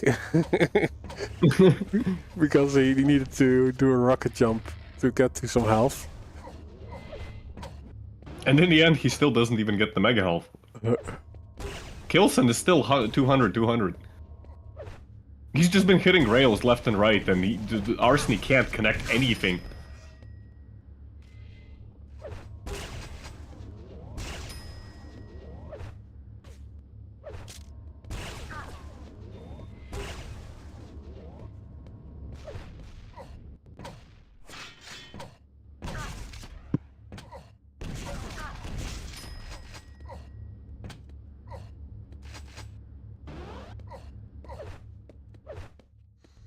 Yeah, so still 2 frags up. I think he even went 2-3 and got the lead at some point, but there's nothing to show for it now. He does, yeah, this is really, it's I really want to say this is very similar to, you know, how map number 1 went. Just a lot of pressure, you know, being exerted by Kilson. Once he gets into control, it's so hard to take it away from him. His rail heavy playstyle, 35 rails fired, 60% rail. You know, it's not that, you know, his railgun accuracy is just insanely high. It's more about, you know, the consistency of it. You know, playing those angles that he knows he's going to be able to get like consistent damage on, and it just makes it so hard for Arseny to get anything done on the map. Well played by Kilson. That was map number 2, right? Yep. Indeed. Let's see. Next up is Fazak versus Swax. Fazak actually having had a great run yesterday in the EGB Cup. Was able to send Cypher down like in the 4th round of the winner bracket.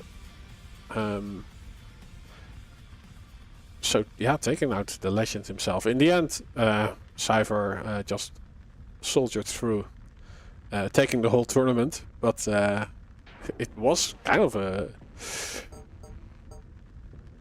what do you call it? A panic moment.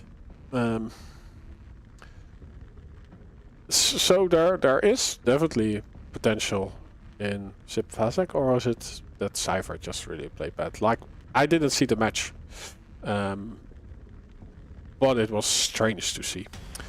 And I do think on paper, Fazak versus Swax. Let's see how they are standing in the tournament.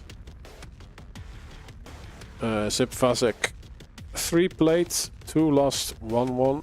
Swax 5 played, 2 wins, 3 losses. Wait, I'm trying to find where do you even see the thing? See the thingy. What thingy? Where's the thingy? I see the standings. It's all the way down. All the way down. I'll show the picks and bans, and we'll try to find out which server they're going to play, and then I will look at the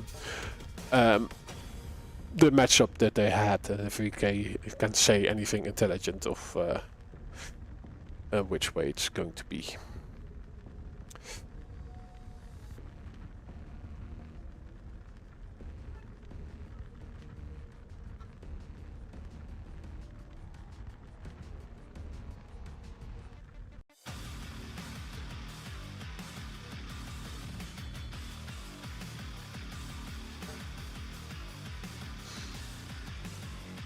Yeah, I'm not sure how to really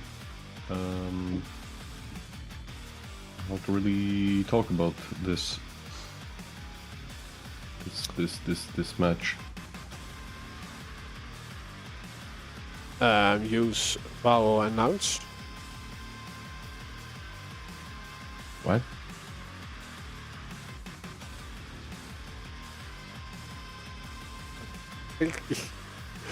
Yes. Okay, yeah. Oh, yeah. No, I just mean that, like, yeah, we haven't really seen, you know, we haven't seen Swax play all that much. Actually, no, he's played 5 matches overall. Yeah, I can take a look at their matchups. Let's see. If It's Fazak, who we haven't seen a whole lot in the 250 FPS league so far. So yeah, I'm looking actually if I see any cross references that they had. Doesn't seem that way.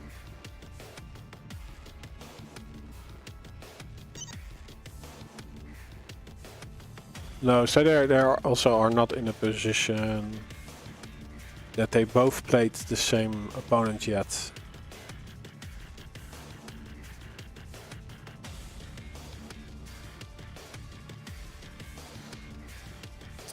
So, yeah, they can both do business today of get the lead over the other. See.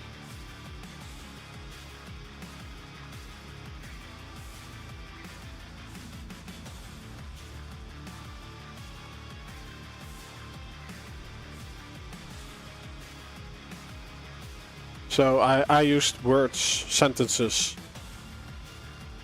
vowels and nouns, and I still didn't say anything useful. That's quite impressive. Yeah.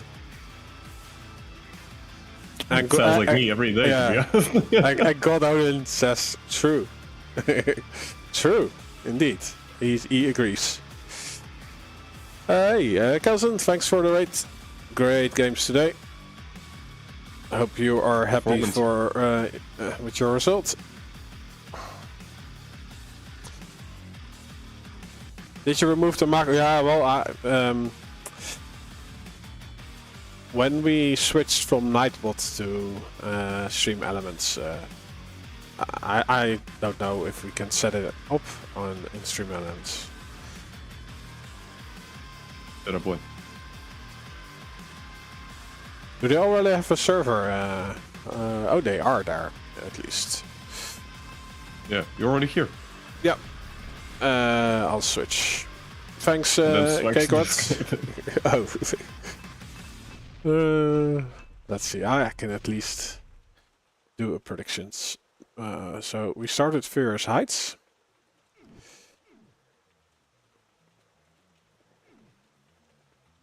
Zip, Fazak on the left, Swax on the right.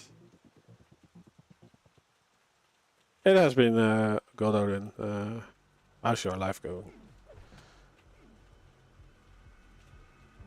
Has it stabilized? Or is it still hectic?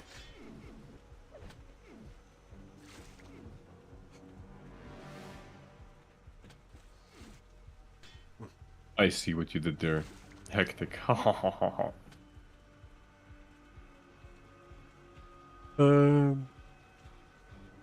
What? Oh yeah, I was going to look at who picked what. So Sip Fazak picks Furious Height. Swax is a pick, or Swax. Swax is a pick by Sinister. It's the other way around. Sinister is picked by Swax, and the tiebreaker will be Lost Worlds.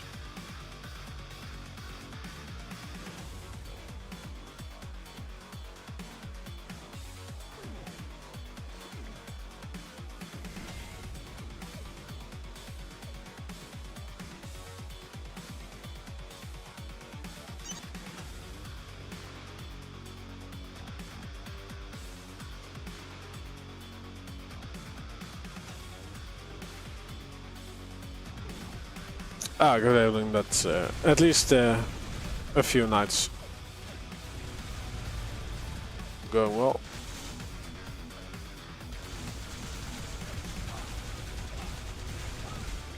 Yeah, I miss you on the cast. It was always fun to banter.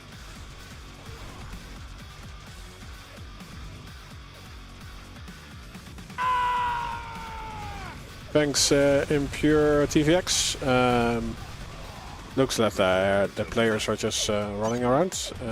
They are ready. I would say let's start on Dismemberment, which is Spanish for something. It's Spanish for Swax, I think. Spanish. What? Hmm? Why do you think it's Spanish? Also, just noticed that all of both players are showing up to me as 999 ping, which is great, but whatever. Ooh, we have a... Yeah, like, which language do you think? It's Argentinian. I have no idea, honestly. But what I do know is that Swax is not off to a great start, actually, as he plummets to his death, and then Fazak is able to get a rail kill on top of that. It's a Fazak. Ooh. Fazak. It's with the Russian V. Right. Radio. Like this usually happens when the thing goes on long. Like I'm just after 2.5 hours, like I'm. I'm just like not understanding anything you're saying. I'm sorry, Rob. It's just. But is it because I get tired or you? I don't know. Maybe it's both. Oh, the Look, early 30. it's part of the Shaftastic TV experience, right? It's not a bug; it's a feature. It is fun that, like, in the beginning we got a lot of angry comments on YouTube, but that is not happening anymore. So I think they gave up. Like, talk about the game instead of all this bullshit.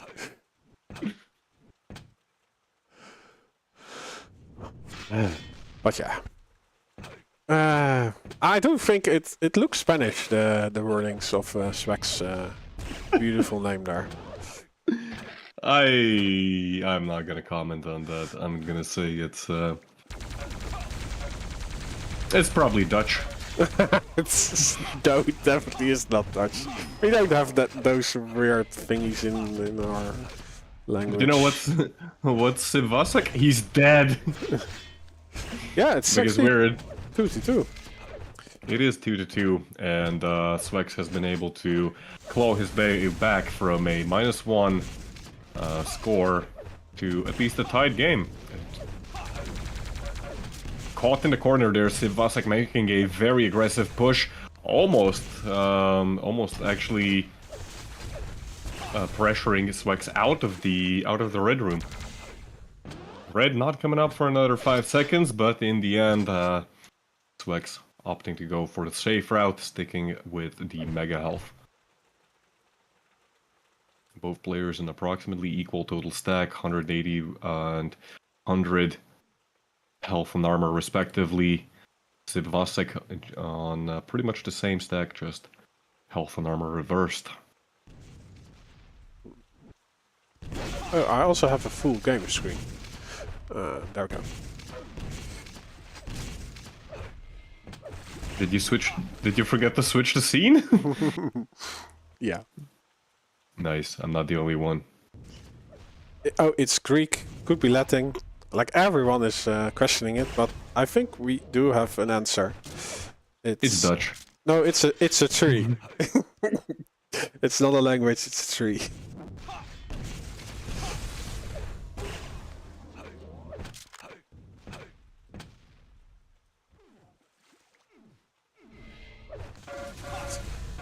So it's... Ooh, Fazak actually running out of plasma gun mid-fight. He's trying to get whatever damage he can.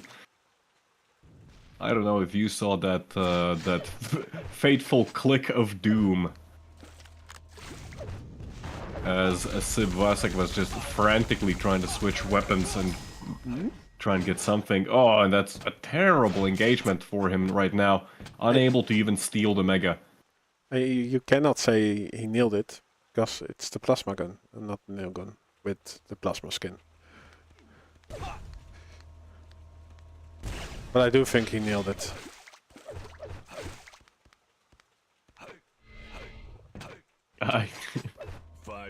Like, he plasma'd it is just really weird. He BG.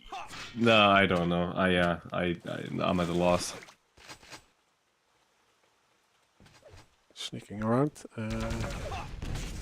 Or rightly so, just defending this hallway with the rockets.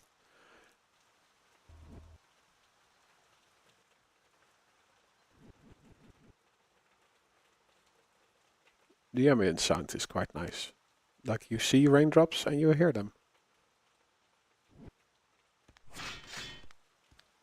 Okay. It's crazy how that works. Yeah. If there's rain, you can see it and hear it. Like sometimes these things come together. You're getting the full audio-visual treatment. Yeah. Swax hiding in the corner.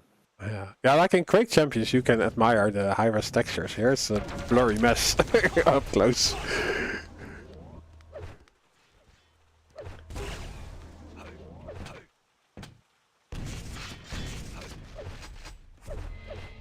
They did not have the pixels back in the day.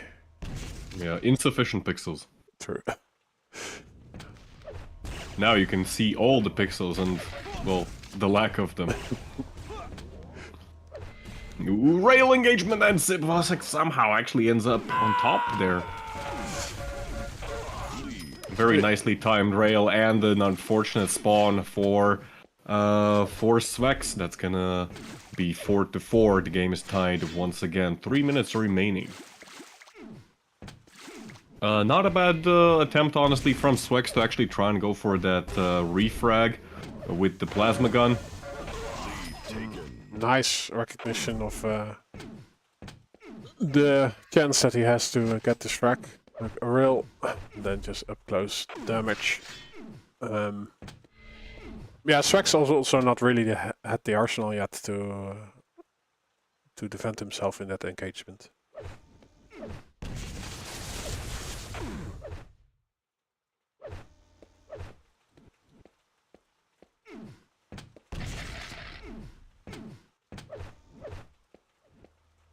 So 2 minutes left, a little bit more than that. Oh, the heavy is going to steal. Yeah. But none of the rockets, literally none of the rockets are connecting.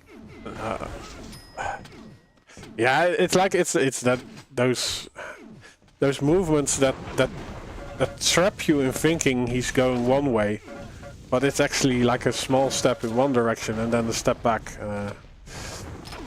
But then you looks like it's gonna be. Yeah, then you already planted your rocket.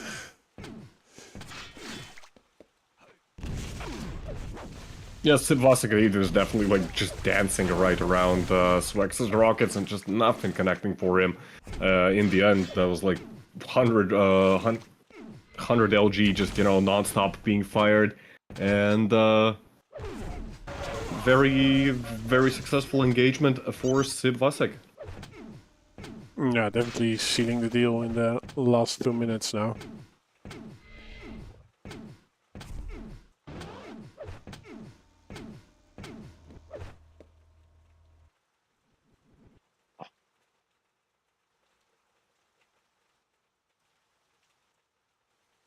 One minute warning.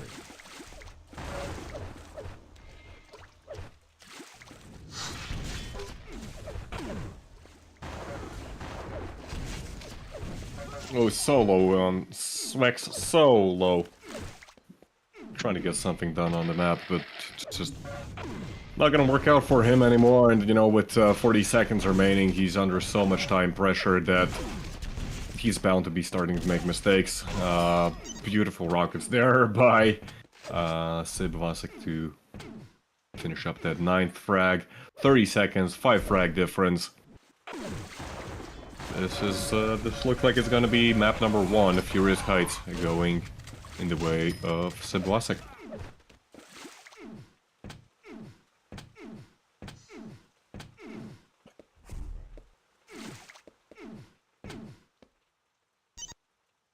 That's and he also won from the ramp in the end. Yeah, he did it. Took some work, but he did it.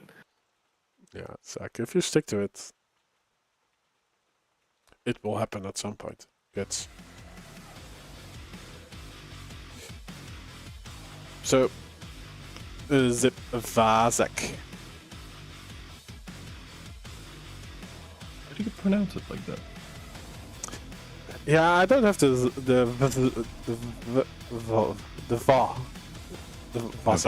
the Fazak. No, it's like in Dutch it's more va instead of va.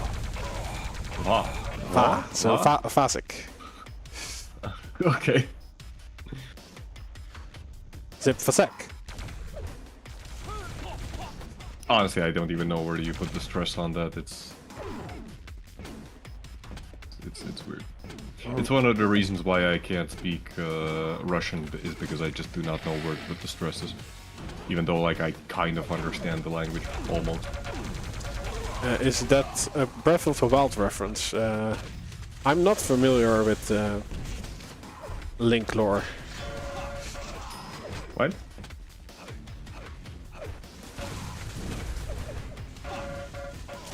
Breath of the Wild reference?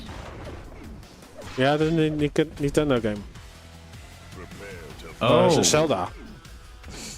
It's a thing. It's a Nintendo thing. We can't talk about it. We're gonna get DMCA'd by Nintendo. Don't you mention their product anywhere ever? Oh yeah. God forbid you show some gameplay footage. Anyways. Anyways. First blood going to Zip Fazak. Zip Fazak.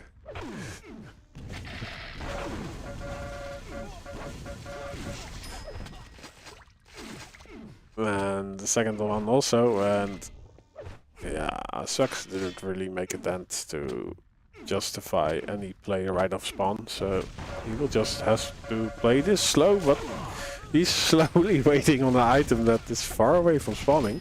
Right? No, he did take it.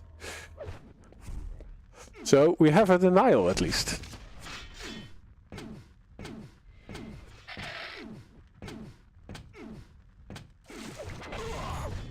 And another one, and the damage output is there.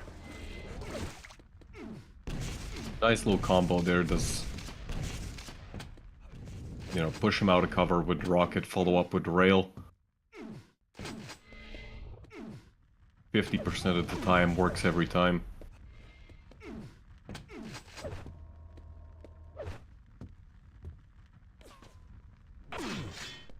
Swax actually giving up the red entirely.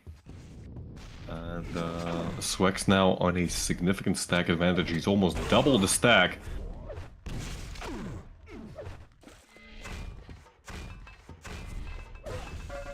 Ooh, nice use of the grenade spam there, followed up by the LG. Even though Swax is going to be able to get this red armor, I don't see him able to contest the mega health or much of anything really on the map. Fazak, he already has the railgun. 2 rails could be, it could turn to be absolutely deadly. Okay, he does show up at the right time. For the red, Fazak trying to do damage from afar. But I think, yeah, he's content with this mega health, but like armor-wise, yeah, his positioning is actually great. Like, it's very hard to do damage. Oh, he drops down. Why? That's... Yeah, that steal was... It was a very risky play, you know. If he had actually been able to steal that mega, yeah, it's a frag, pretty much guaranteed, but still extremely risky, you know.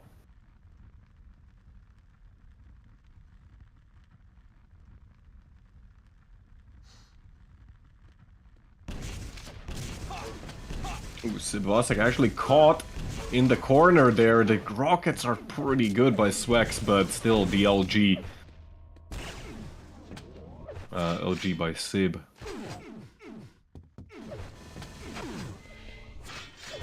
Able to finish the frag, and that's 4-2 now. Swax, he had a pretty good run.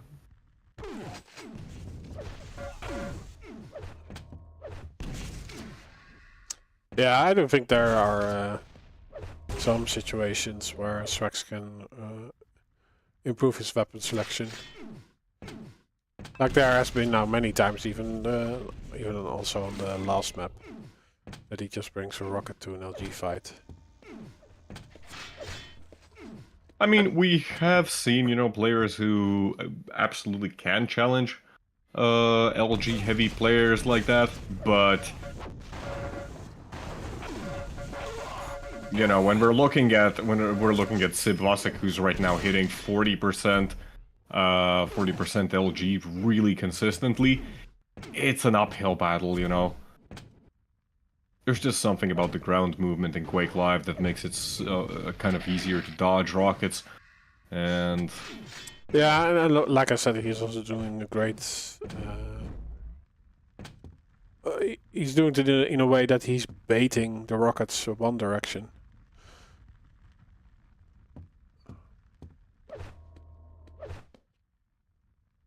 Swax not even showing up for this red. He's actually waiting for the yellow to come up on the upper part of the map. He does have full weaponry, so he should be able to at least try and get some damage onto Sib Vasek as he's continuing his full control.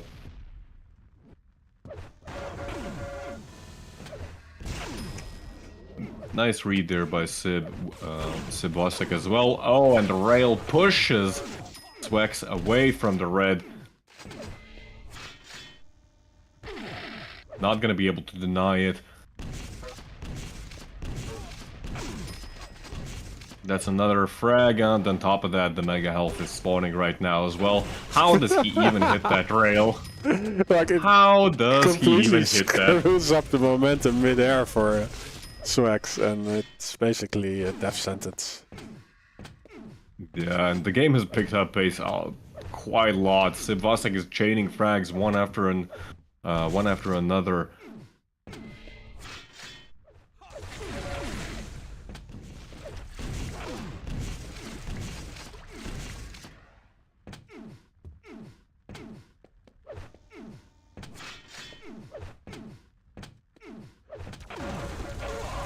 Ooh, the close-range plasma gun is not to be underestimated, but still just so much stack on Sib Vasek that he's able to take it and still get the frag in the end. He looks like, ooh, potentially deadly rocket there. Oh, good. Is he going to get the rail? No. But like, oh yeah, those green health What is levels. this spawn even? Actually, What is this spawn even? I don't know. It's part of the game. It seems.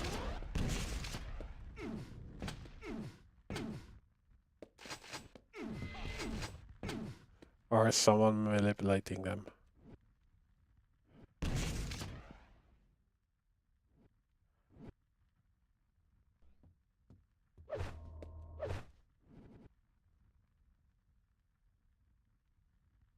I'm curious. What is this? Oh, it's art. It's another. What do you mean? Glass in. Plus in load. What's the English word for that? Yeah, I won't be able to answer. I'm sorry, I have not. It's stained glass. Okay. Okay. Oh dear. Swax plummets to his death.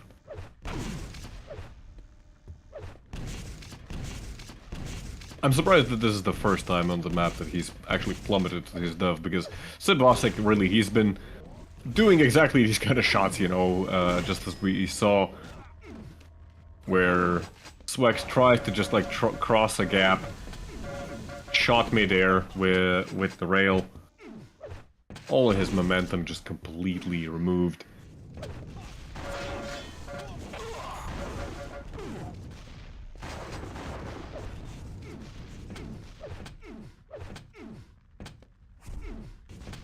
Oh, I like this move. This, like, it kind of doesn't matter at this point, but you know, Sib Vasek even at this point, you know, he leaves Swax with basically no health.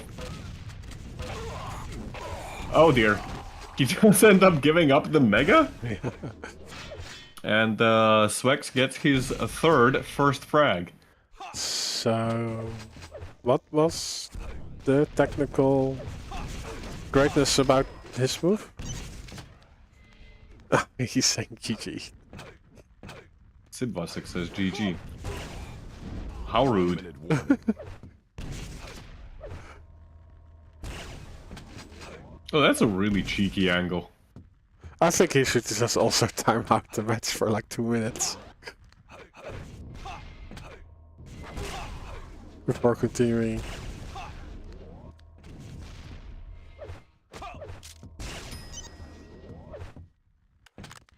Well, Swax gets some revenge.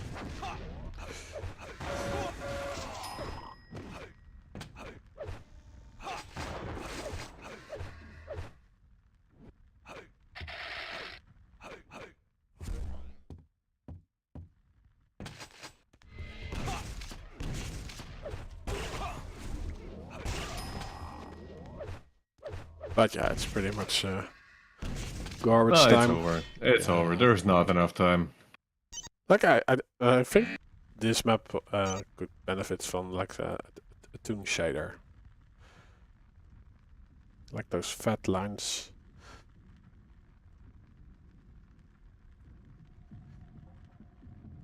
Could it? Could it really? Yeah. Like it already has that a little bit actually. Yeah, I guess I can see that, but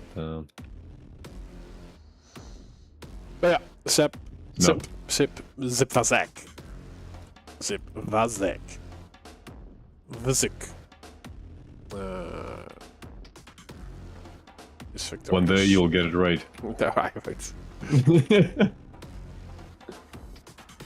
It's gonna happen. I believe in you, Rob. No, like I have a speech impediment. I did get like when I was 6 When you or were something. born. 6. I got It's called training. being Dutch. I got training to like I couldn't do the rolling air like the. I still can't really do it. Yeah, so I had to Okay. learn that. So I got. That's all- really weird because in yeah. Latvian, for example, we don't even have any other kind of an R, and that's a common problem for Latvians who are trying to learn Other languages. Yeah. other languages like in English, where the R is kind of soft in most cases. But yeah, a lot of Latvians can't properly switch away from pronouncing everything as R. We're actually going to continue with another Zip Fazak match. This time around against Sparty. Let's see if we can figure out which server they are going to play on.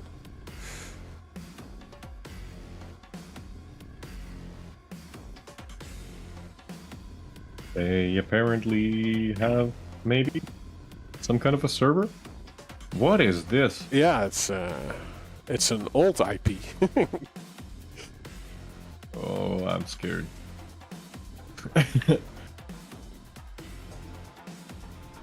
Well, Sparty is there.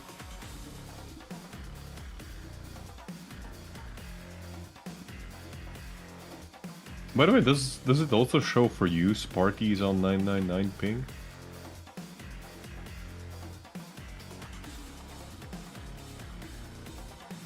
No? Yeah, it's just also me? for me. No, that's probably because of the VPN or something. Maybe. I guess. Okay, so I'm not going crazy.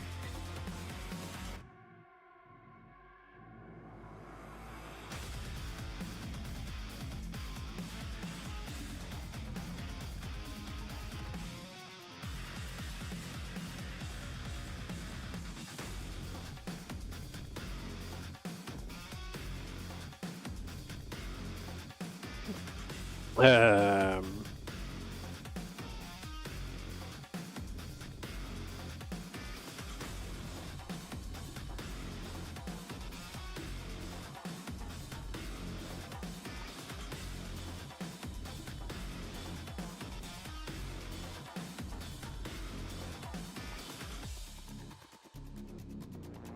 so Well, we're waiting right now for Sid Vasek to show up.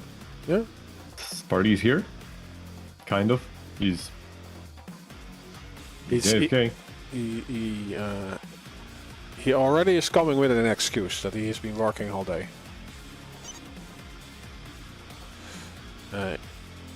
On Discord, he says at least. Oh no! Oh no! He's been waiting for 3 hours. That was because Swax was playing. Oh, Swax, Fazak. Okay. Do I need to do stuff? Yeah, I need to update the overlay. Sparty in the house.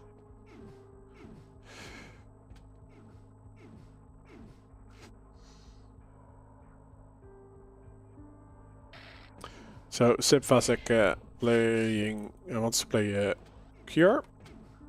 Sparty picks Sinister. The tiebreaker will be Furious Heights.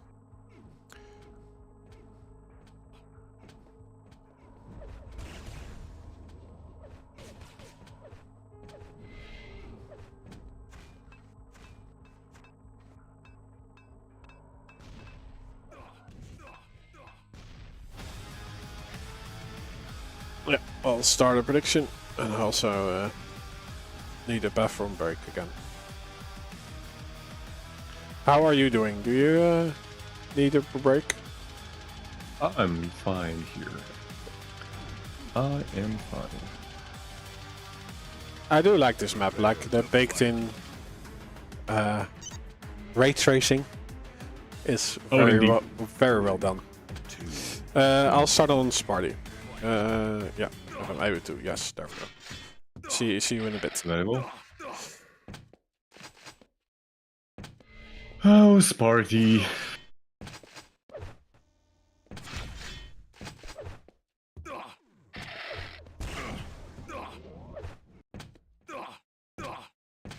Sparty prioritizing getting all the weapons as fast as he can.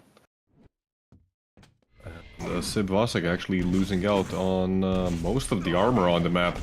Ooh, but a very quick engagement happening. Fazak still on the red armor. Was caught there in the corner. Aggressive push by Sparty, but the LG is pretty good, but still considerable damage inflicted by Fazak's rockets. The red armor's coming up any moment now. Sparty already trying to set up for it, but Sib able to push him away. That's gonna cause Sparty to move over to the yellow armor, and you can see now that he's lost quite a bit of confidence.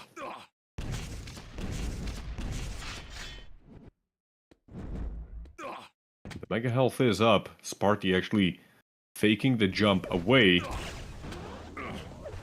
Fazak not in position in time to really punish Sparty. He's gonna get a decent amount of damage, and another rail could have finished him off, but Fazak opting not to actually stick around for it.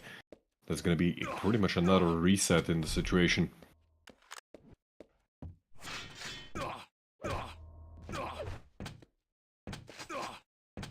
It's hard to say who really has the advantage on this map. Sparty, of course, he has played it numerous times and proved himself on it.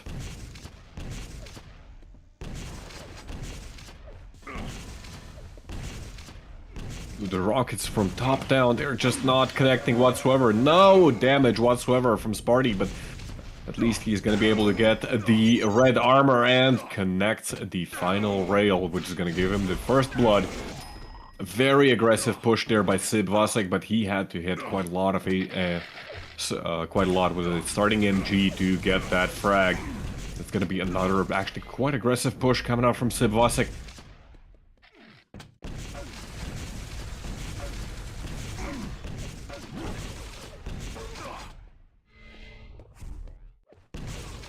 Not a terrible position now for Sparty. He's 2 frags up. Oh, and a great rocket there as well.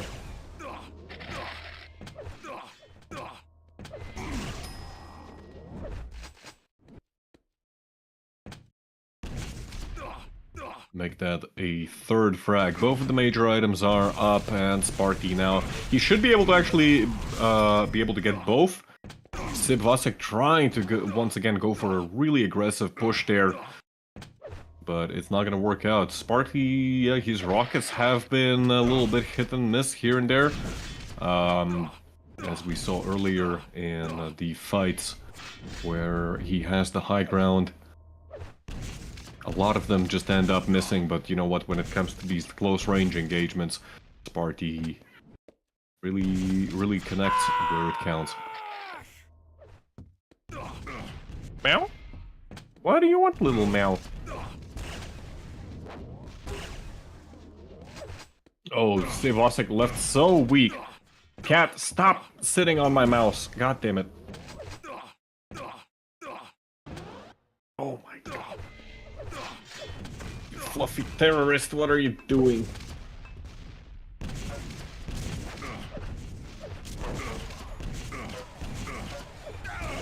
Sparty ends up losing out on red and actually takes an insane amount of damage from Fazak. That's gonna force him again to move away over to the yellow armor. Sparty, he's just barely outside of rail range.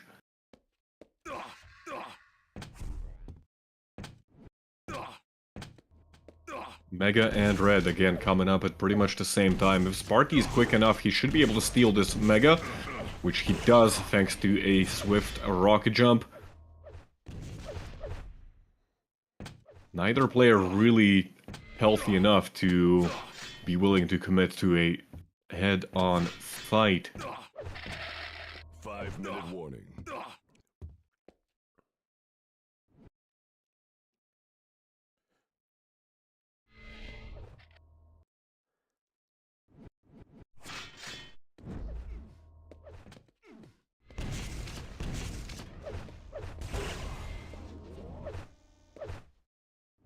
So, it seems to me that Sparty is doing great. A little bit early on this Sparty, he's doing pretty well. As well, you jinxed it, Rob, I'm sorry. You jinxed it. Sorry, yeah, blame me. Who else is to blame? It's not that Sparty lost the frag.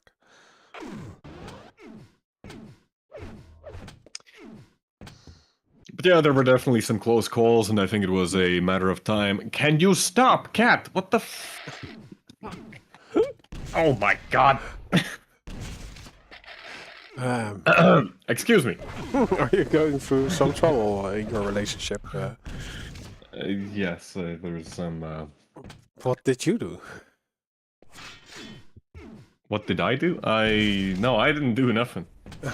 Maybe that's the problem. Perhaps.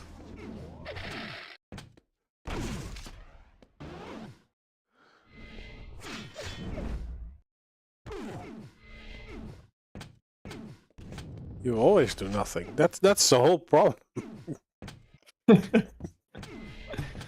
Yeah, maybe you're right. Yeah, Fazak with some control. A lot of stack. Sparty still has a decent lifeline on the armor.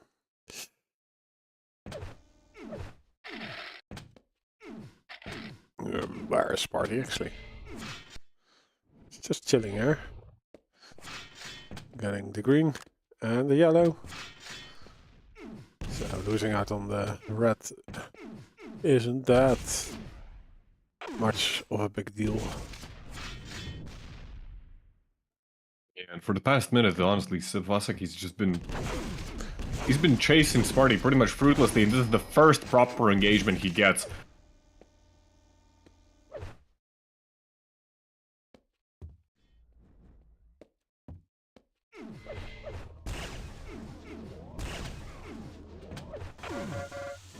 Sparty's still able to steal the mega health. Ooh, that's a lot of damage.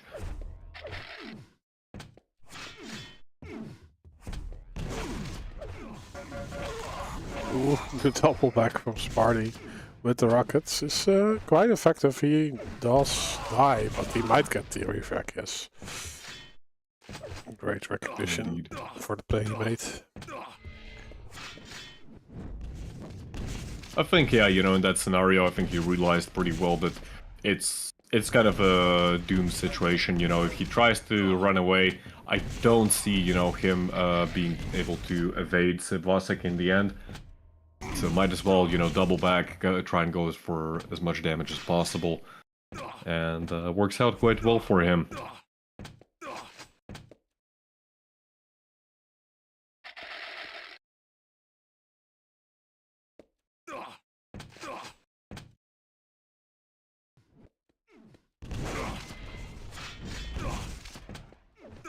Sivasek trying to go for a rocket jump there, unable to get an angle on Sparty. Good rockets. In the end, like, you can see how much damage, you know, as Sivasek has to do to really get these kind of frags. Even when he's a stack advantage, he's left with basically nothing after these fights. And right now, when it's only 1 minute remaining and Sivasek still needs one more frag, it's not easy.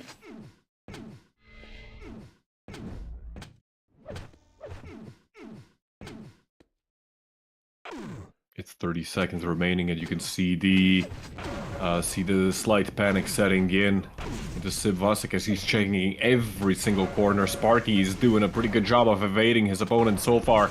Actually going for the rail there completely messes up Sivasek's movement. Oh, but the drop down followed up by the rocket jump.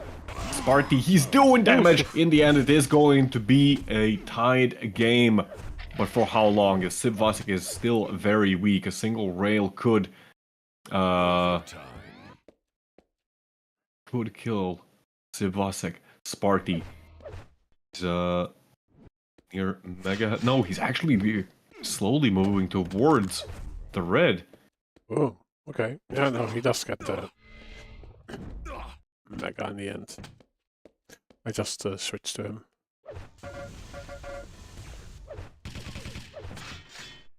I think that was a nice move overall by Sparty as well. It's just like, you know, one of those minor things where he knows that, you know, Sivasek probably gonna go for the red anyways, so he might as well go for go and play around that area so that he knows the timing. Ooh, lots of damage by both players!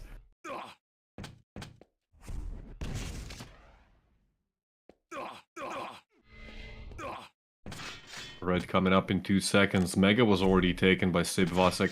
Looks like Sparty is not gonna try and get the red either. Probably a good call, given that, you know, the positioning of either of the major items really on this map. I think it's again one of those situations where if you go for it, you have to be sure that you're gonna be able to get it. Get out of life. Sparty already sitting on the Mega. Sivasek was able to take the red in the meantime. This is gonna at least introduce a split between the major items, and now it really comes down to how does the next engagement go. If Sparty can get at least get some damage on, we're probably gonna be going to overtime number 2.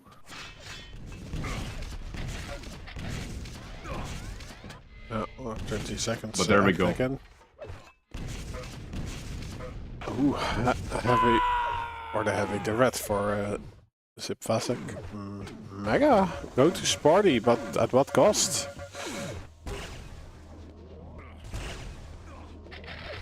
Oh, he's getting out alive. Finds some armor. Ooh, he's also going full in for this red. He's quite weak, but the defensive damage is there. I think Sip even damaging himself.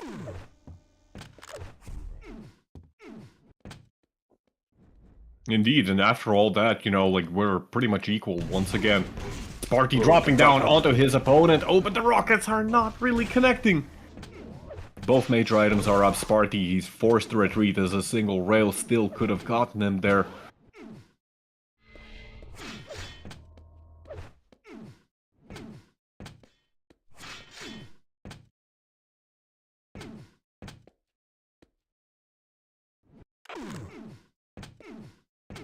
Sparty's still playing this pretty slow. Good opening rail. Dodges one by Sivasek. Oh, that one does connect though. Both players are approximately equal in terms of damage. Sounds like, yeah, Sivasek actually ends up forfeiting the red armor in favor of the Mega.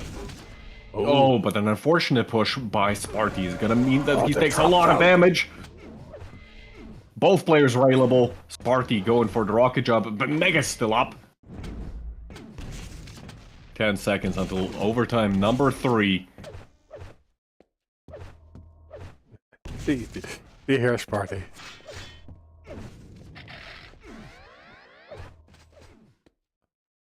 Yeah, Sparty was definitely around at red. Yeah, he should know the timings. He should absolutely know the timings. Mistiming this green though. And Over the course of the yellow also.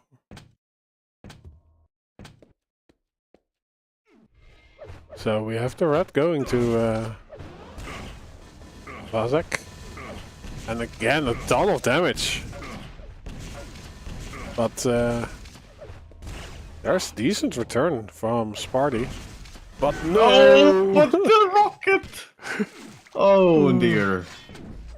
That's so unfortunate. Yeah, he does take the red and decent rocket on the retreat.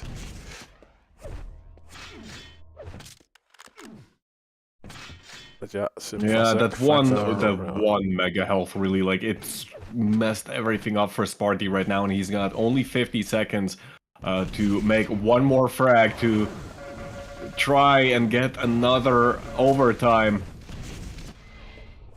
Ooh, just narrowly Sivasek evading that last rocket. Sparty, he's lost all of his armor. He's forced to go back to the red armor. He would love to, at this point, actually try and get some damage onto his opponent, but it's just not working out, and that's a triple rocket by Sivasek. 4 versus 6, 20 seconds remaining. In overtime number 3, it looks like it's going to be a map going Sivasek's way.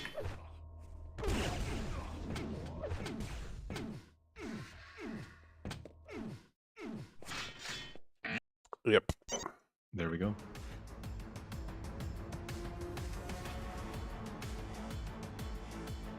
The 4 to 6 on cure for Fazak.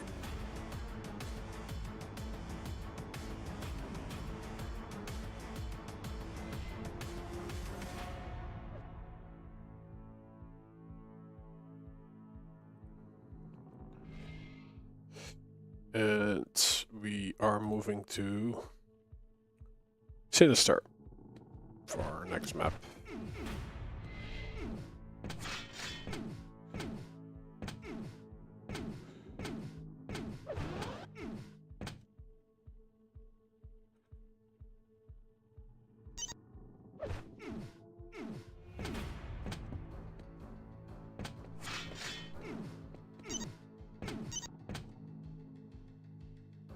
Vote now.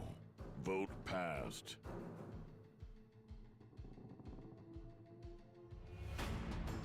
So Sinister is Sparty's pick. So I'll guess he will be very strong on this one. Yeah, I imagine so.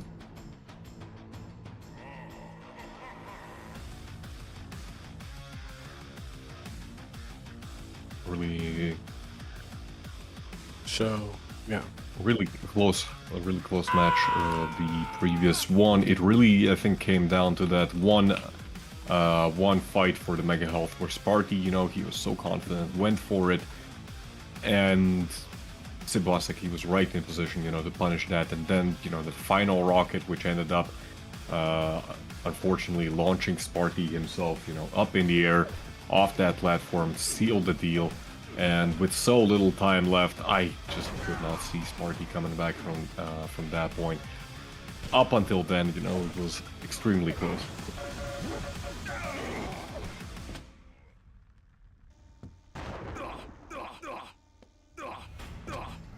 Yeah, I'll start on Sparty for this one.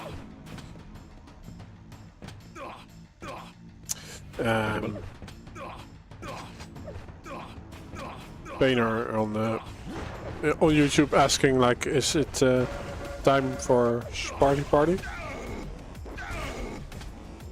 We hope so, because then we get a third map. But he has to do the work. 3, 2. Oh, It's always time for Sparty party. fuck! I pressed. What did you do? I think I pressed commercial by accident. That's why you should subscribe to Cheftastic TV on Twitch. So you don't get any commercials. Like I wanted to focus quick champions, but my mouse was still somewhere else.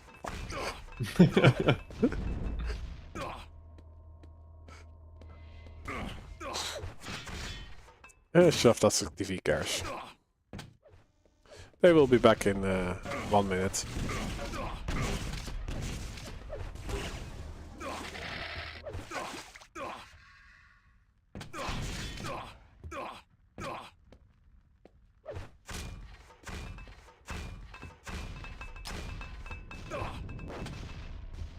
Yeah, if you're watching on YouTube, you don't have that problem anyway.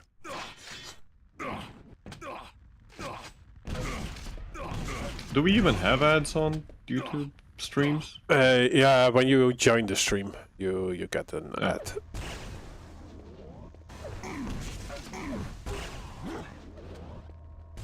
But I think Twitch also automatically just runs ads now and again.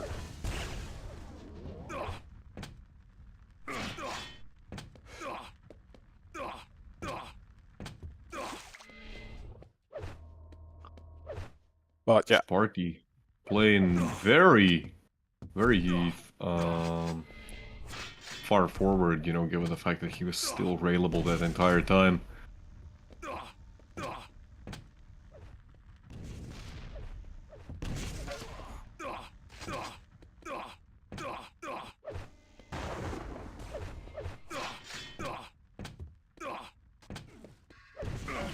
Ooh, Fazak going up to jump at, and that's a deadly combination against, you know, somebody like Sparty whose LG is really a force to be reckoned with. Fazak, he's lost pretty much all of his stack in the process.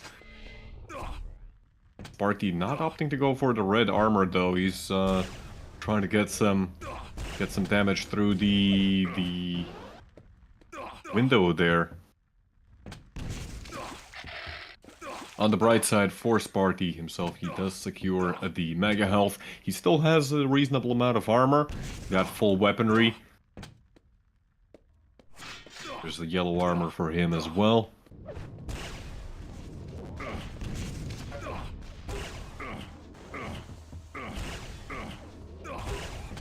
Fazak able to steal the red armor, but at what cost at this point? He's lost pretty much all of his health. He does find one of the health bubbles, the 50 health bubble that's gonna put him at least on 100 stack.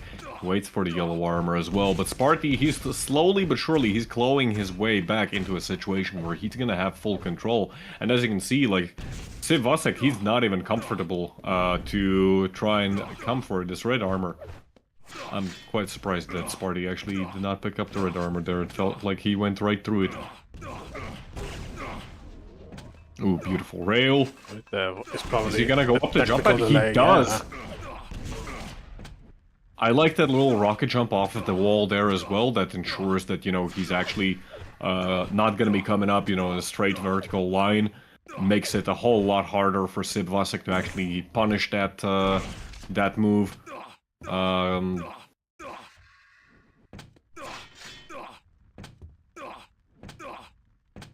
Yeah, let's switch to Fazak. We have seen 4 minutes of Sparty, but no frag.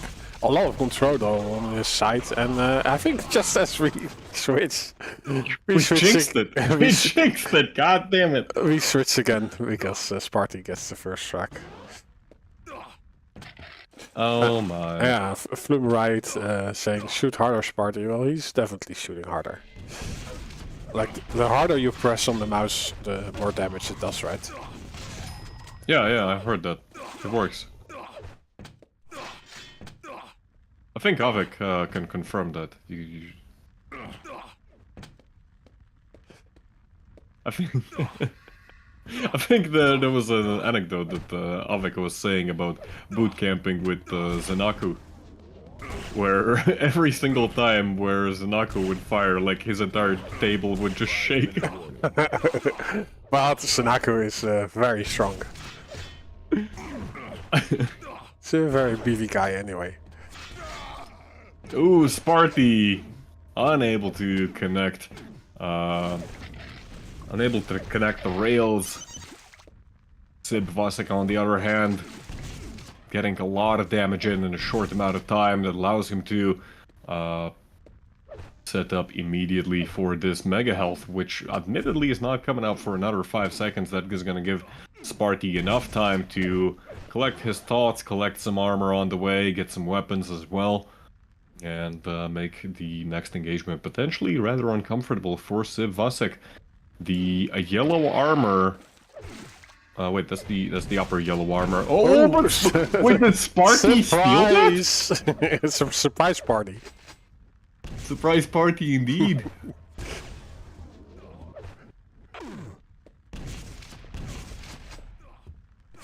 I think Sparty even stole the... Oh, the top down is hurting him though. Oh, but the clutch roll is making it go Sparty's way. I'm speechless after that engagement. I'm actually speechless. Wow. Only like 8 damage in total from those rockets. Yeah, no, it's not the lag, it's the stairs. Like, the stairs are eating rocket damage. Also in Quake Life, it seems. To be fair, Sparty is on 999 ping, so... Yeah. Yeah. Also, this is his server choice. What does he mean?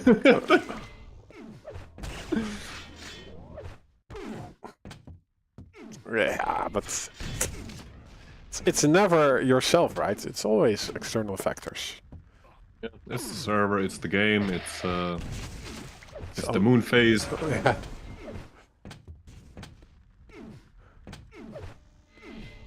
Sometimes it's your cat.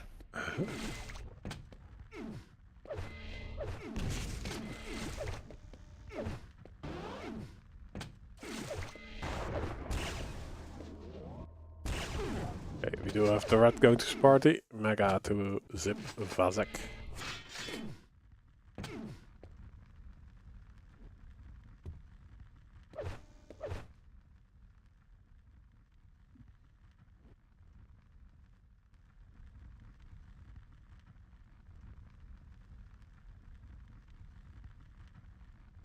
Are you actually able to get the red armor pretty much for free?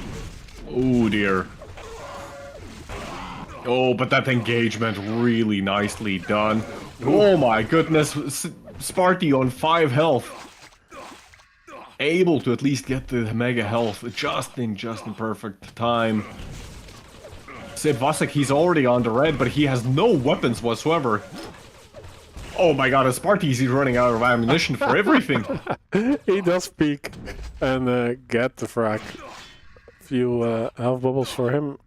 A yellow. Oh, I think he's content. Still though, 90 seconds to play, a little bit less than 90 seconds, and it's not over yet. Fazak, he could be coming back any moment. Especially with the stack that he has. I do think like everyone thought it. Like, is there going to be a rocket jump? Sparty definitely preparing for it. I'm surprised that he didn't bring out the LG. 1 minute warning. It does work out for him in the end because right now Sparty's main objective is just to delay Fazak. He doesn't need to really get frags. 2 frags on this map can go a long way. Ooh, Fazak, very aggressive push. Oh, and the Russian style rocket jump. Indeed, It's always the very Russian tactical. rocket jump. It's always And very in tactical. Sibs. The mice. Right? Yeah. Honestly, that rocket jump, like, it wasn't even a bad attempt, you know? But, yeah, Sparty... I mean, he had the rail already lined up, you know, there was no choice. No, yeah, like it. No chance of him making it out alive. So you would say it was a good plan, it's only the execution that was lacking? Arguably, yeah. You know, it was like, what, 30 seconds left? Yeah, 30, 40 seconds left, like, 2 frag difference. Sib had just gotten at least some stack. Yeah, Sparty, he was absolutely ready for that. Vote now. Vote. Oh, we're going to a third. Okay. Like what was the score outcome? It was 3-6, I think. Okay. 3-6.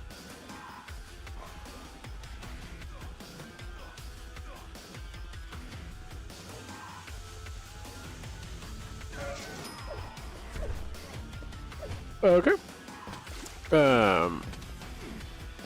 The tiebreaker, yeah, Fazak has a lot of trouble. Like, maybe he does not have enough FPS to get that jump consistently.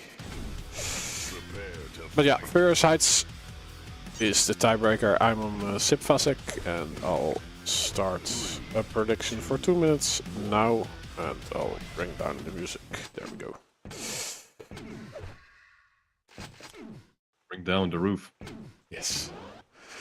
Because it's on fire.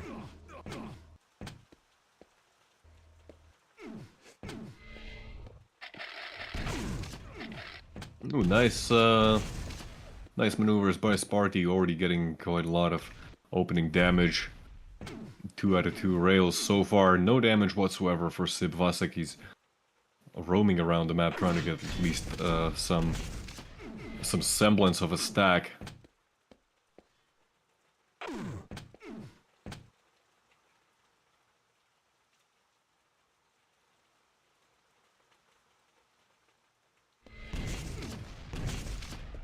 Where is Sparty?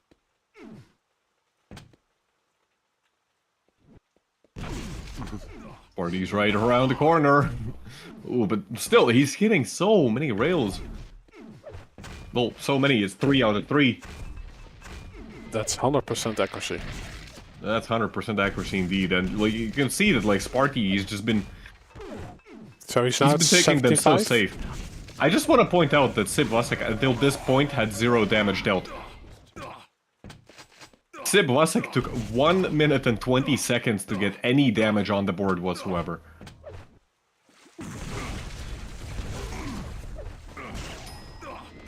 And a beautiful combo kill to follow up.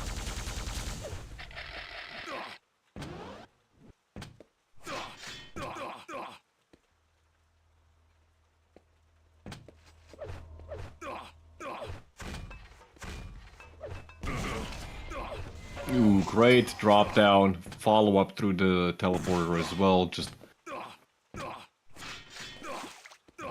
great moves there, recognizing how weak his opponent is.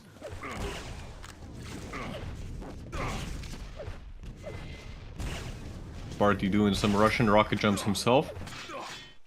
Learning from Cooler.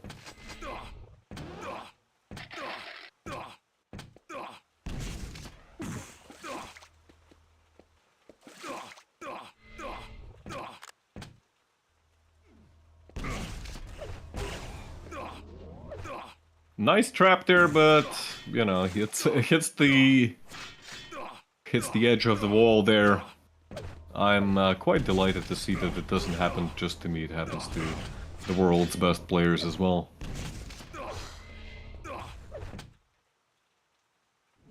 Oh, so they are comparable with your skill. Absolutely. Like I have sometimes the same rail as Toxic when my rail is empty. Oh yeah. Like I just hear the toxic click that toxic also has a lot. So, And I just feel like a pro then. exactly, you know. Every single time I like mess up a rocket jump, it's like You feel like cooler. I literally just feel like cooler. Like I just suddenly I become 50% more handsome every single time.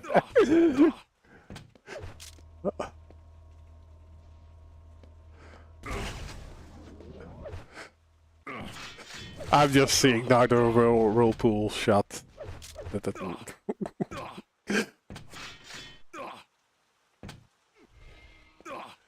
When he was a male model.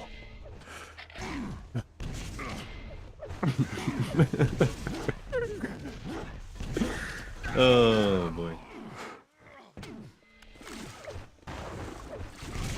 Ooh, Swax able to get his first frag, but oh dear, that's a rather unfortunate spawn. Well, actually, like it was. Could have been a great spawn for Fazak there, but in the end it ends up backfiring as Sparty able to do just enough damage and then make it out, pick up the red, and then finish the frag. Sparty able to get this 50 health bubble as well. That 50 health bubble does so much heavy lifting on this map.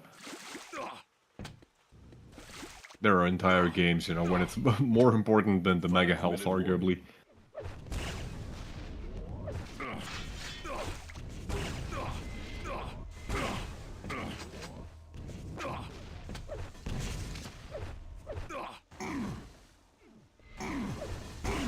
Fazak, he doesn't have the stack here. I'm surprised that he actually, like, still tried to go for that instead of, like, retreated back to the red armor. With only 100 health, he was... I'm not sure, honestly, what he was trying to achieve there. He's hitting some really good rockets right now, but... I have a feeling that he's already sort of given up and just trying to overwhelm Sparty, hoping that he lets his guard... down.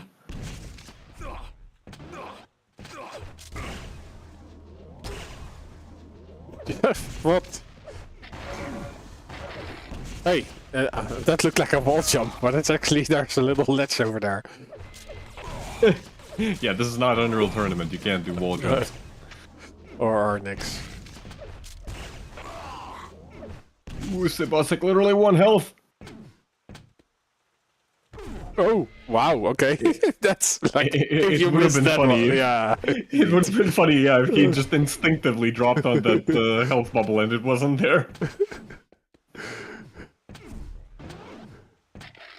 Or just missing it.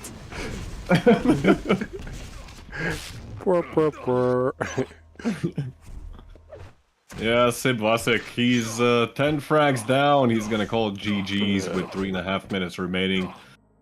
Can't blame him, just great performance by Sparty.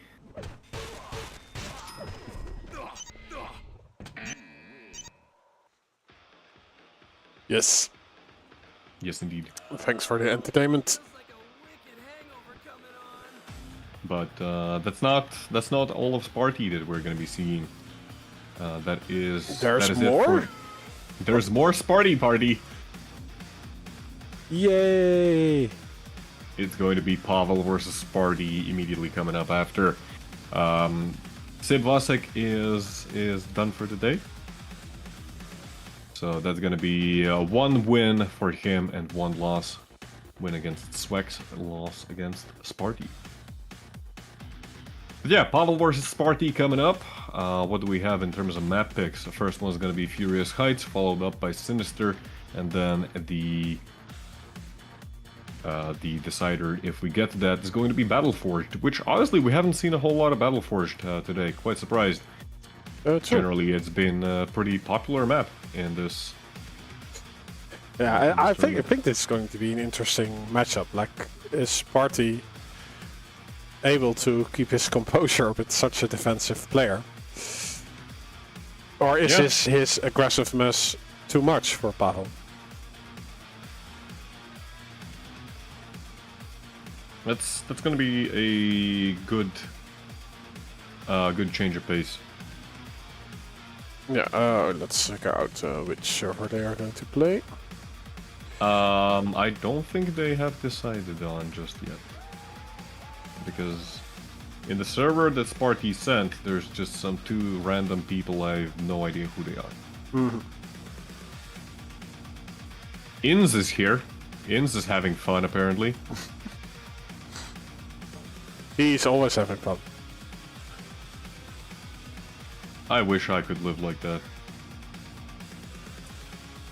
Instead, Yeah. I'm destined to be sad. He has a small heart, so it's easy. It's easy to please it. Yeah, Oh dear. like he's happy with having you.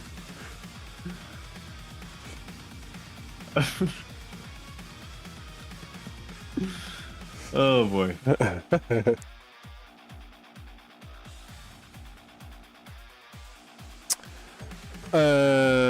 Yeah, so we don't have a server yet. We do not have a server, so I'm not sure where we're going. Estonia, maybe? Which server is that? There's no Estonia server.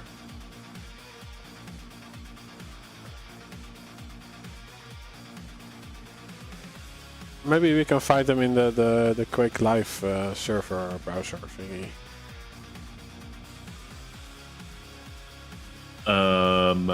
Maybe.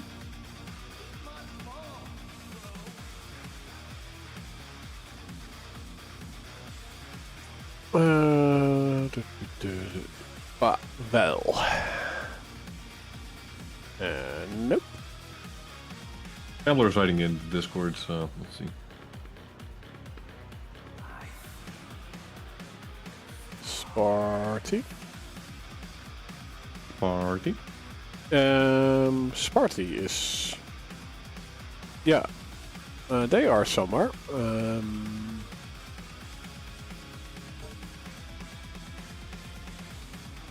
Where are you? I do not know. Okay. I shall connect momentarily.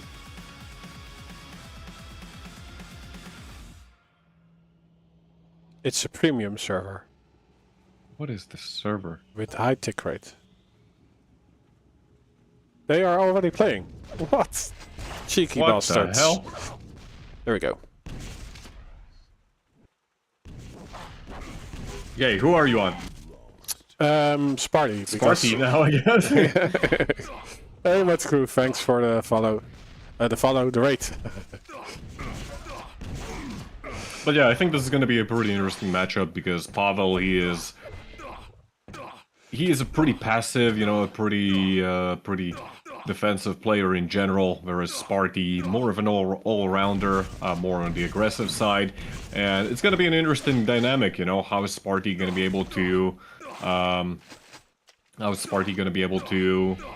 handle the slow and methodical play of Pavle? How will Pavle be able to handle Sparty's aggression? There's definitely some great potential here for an amazing match. You again. Ow. So she can hit you, but you can't hit back, right? That's the ruling. Absolutely.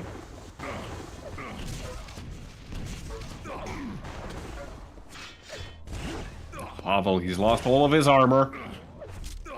Sparty able to hit one more rail as a little goodbye gift.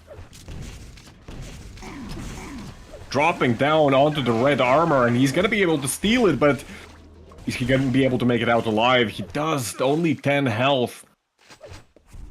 Pavle, he lost all of his armor. On the bright side for him, he does get the mega health.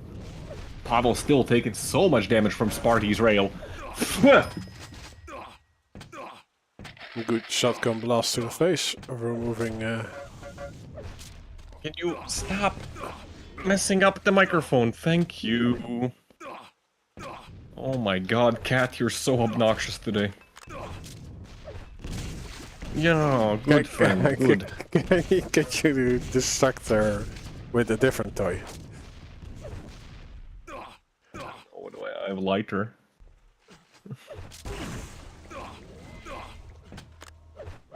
Oh, you stupid little creature.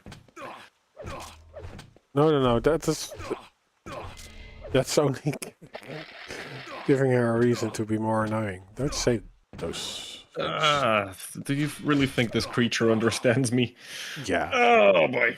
Even more than you yourself understand you. Or, yeah. Probably.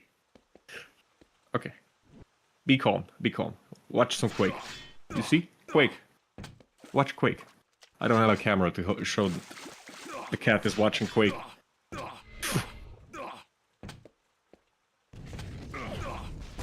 But soon it'll happen. Anyways, Pavle, trying to play slow and defensive, not really working out for him so far. Just rushed head-on by Sparty. Really uncharacteristic, actually, for Pavle to, you know, to stick around for so long on that angle. Well, It's not surprising. He does get the red. He definitely does, yeah, and that's gonna help him out quite a lot. Ooh, aggressive push with the plasma gun of all weapons, and it's working. Sparty on 20 health. Yeah, but the mega health will be there. I switched to Pavle. Very well.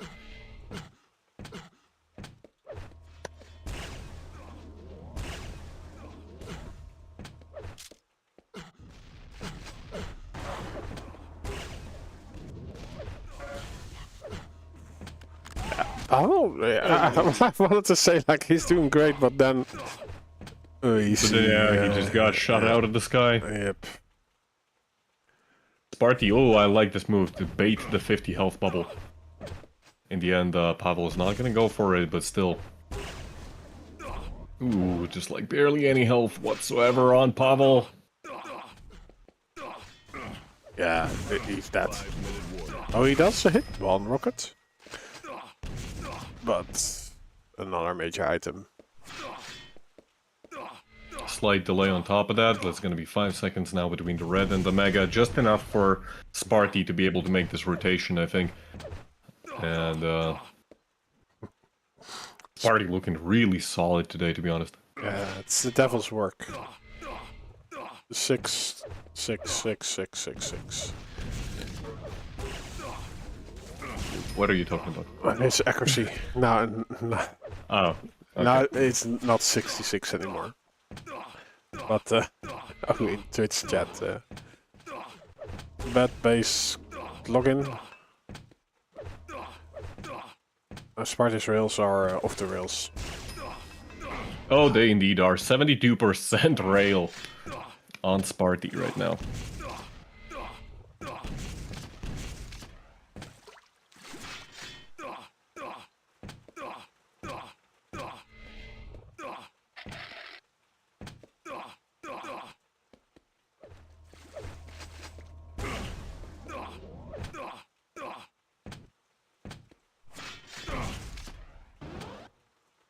Really dominant performance from Sparty right now. 190, 160 stack. He's just not afraid whatsoever to push Pavle and hit some flashy rails while he's on it.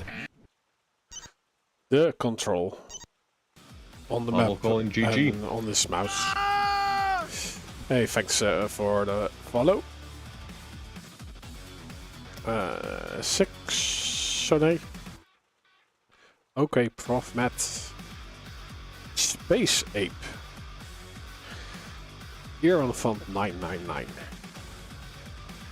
Thanks for the follows, everyone. Vote now. Vote passed. What was the score? A lot for Sparty. -1 to 8. -1 to 8. Like, how do you remember that? Like, as soon as I... Prepare to fight. I have memory hacks. Okay. 3. Doesn't help me time items though. I'm going with Pavle. Pavle.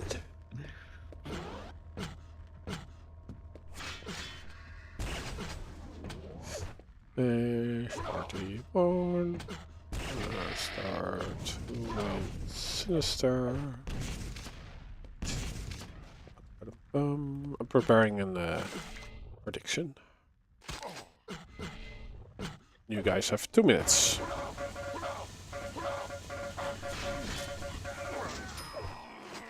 Pavle reigning supreme in a straight up LG fight. Sparty unable to challenge. And an immediate second frag coming out as Sparty tries to push in for the mega health. Red armor coming up in 5 seconds. Pavle already setting up for it. Sparty is not really in position to go for it. He doesn't have the weaponry either. He has the rail and was able to collect that right now.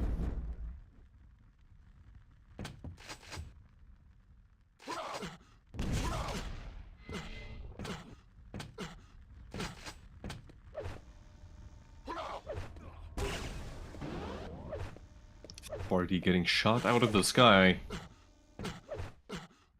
Similar to what Sparty was doing to Fazak, actually. Very aggressive push coming out from Pavle. Sparty successfully retreating. But again, missing out on the red armor completely.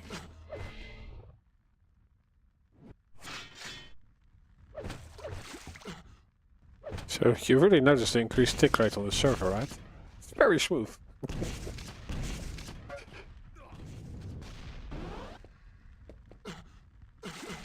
Well, it's definitely a lot smoother than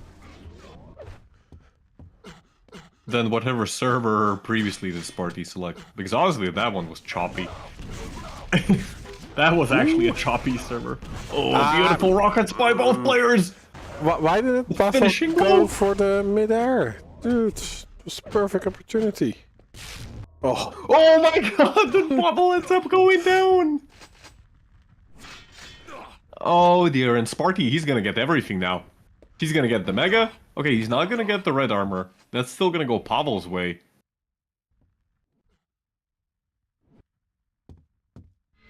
But still, this is a really good opportunity for Sparty. Pavle doesn't have the rail, which is arguably a really important weapon for him. Sparty does not seem to know where exactly Pavle is. You can see the hesitation. Bit of a tickle coming out from the Russian player. Pavle loses all of his armor in the process. Sparty taking considerable damage himself.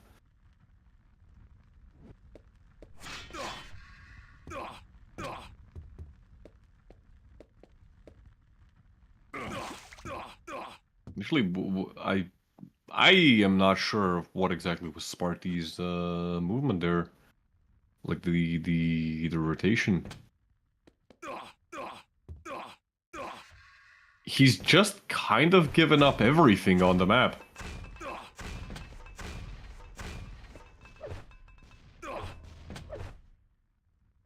All for this red, but he skipped an entire red rotation. Yeah, but also both yellows are still up. Is he confusing us and Pavle at the same time?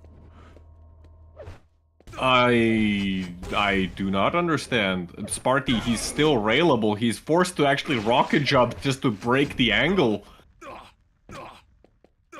What? This is Well, this is some Sparty plays. Okay, sure, yeah. I mean, it worked out. He's been able to secure 2 red armors in a row. He got the yellow in there as well. He got a rail in the back. That's pretty nice.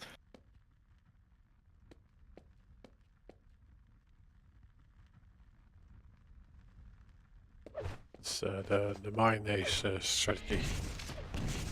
You make everything sticky.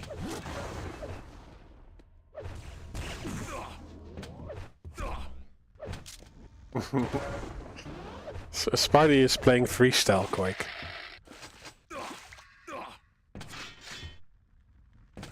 Five-minute warning. Indeed, Sparty is just...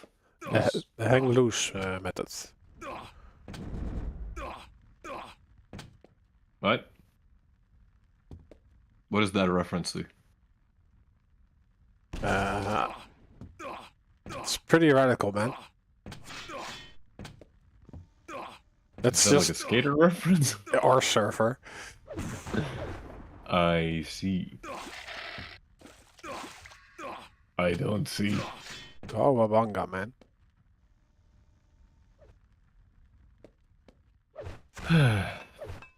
Okay.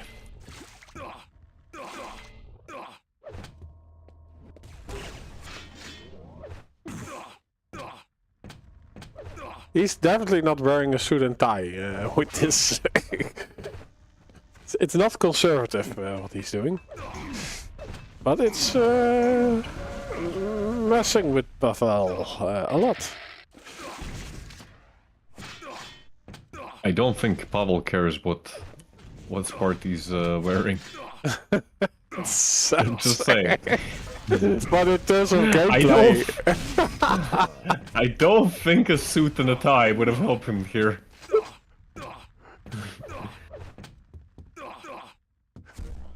no. But look at this playstyle. He's definitely wearing flip-flops. Maybe even pantsless.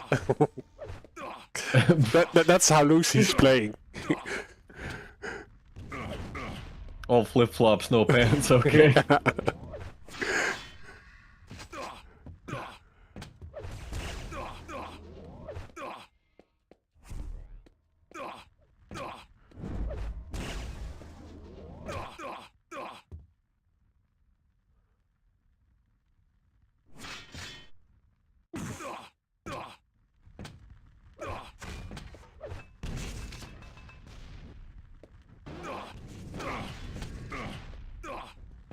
Okay, but now I do see some stack on the Pavle.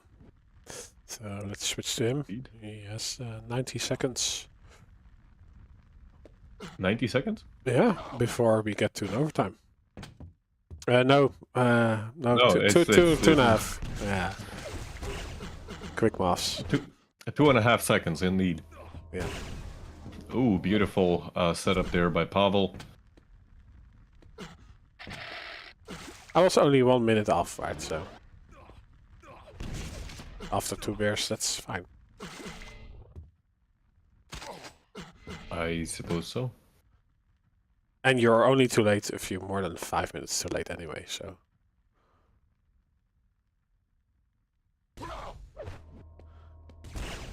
Is that like a Dutch thing? You're only too late if you're 5 minutes late? It's my rule. I thought, okay, I see. Ooh, wow, okay. 9 health on Sparty left, but he gets the mega. And the opening damage. And now he does have 90 seconds to keep with this lead. But he has to let the red go to Pavle. Yeah, not convinced by the last minute switch to the rail there. I think sticking with the LG and trying to push his opponent away could have yielded better results. But hey, he's still in the lead. He's with a very problematic lack of armor right now. My lord, Pavle is like a beast right now. And no item spawning for a long time. Indeed, and Sparty, you can see that, like, the speed at which he's trying to get away. Oh!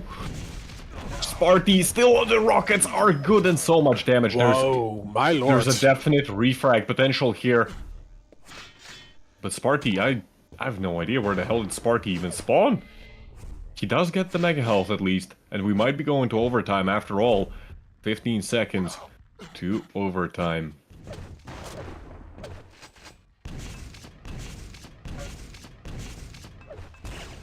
Well, at least he didn't GG early. He's learned from his mistakes. Yeah.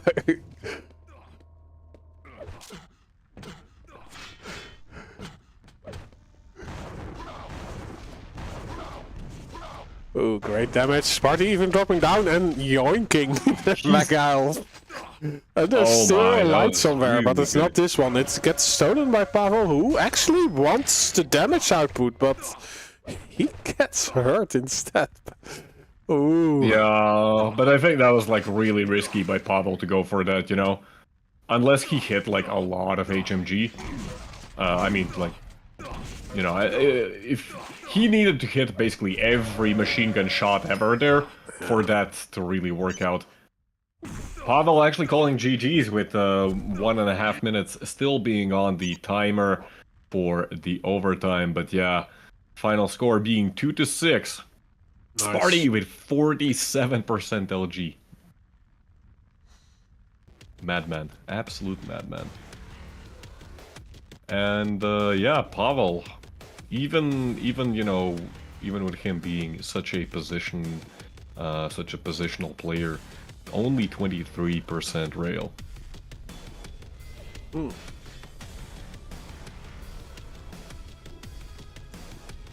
And that was already map number 2, right? Yep.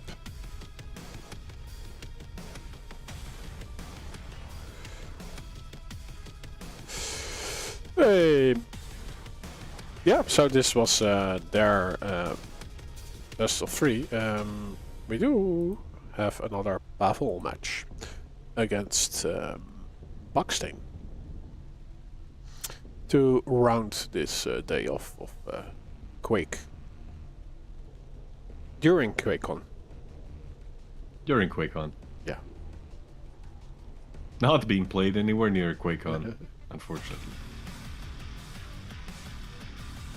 Yeah, Buckstain versus Pavle. Let's see if I can draw up the picks and bands, and let's see which server they are going to play.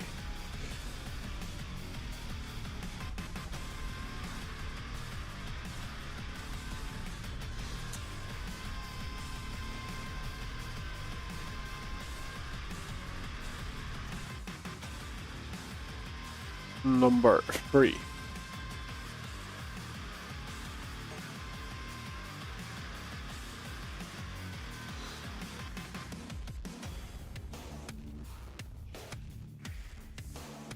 So the start will be on silence. That's picked by Buckstain. Sinister will be the second map, picked by Pavle, and the tiebreaker will be Lost World.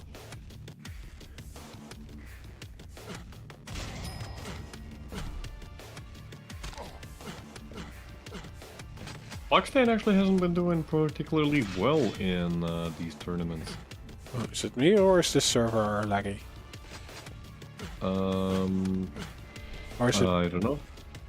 Is it Pavle? Is it Buckstain? Who is laggy?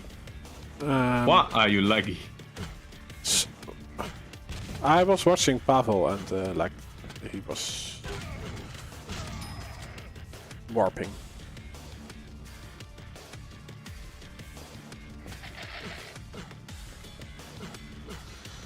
But they are not leaving the server, so I guess we'll just go with it. I suppose we shall stay here.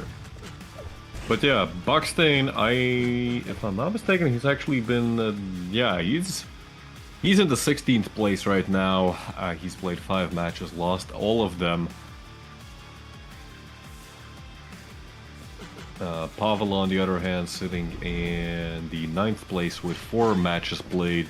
3 of them won, 1 lost.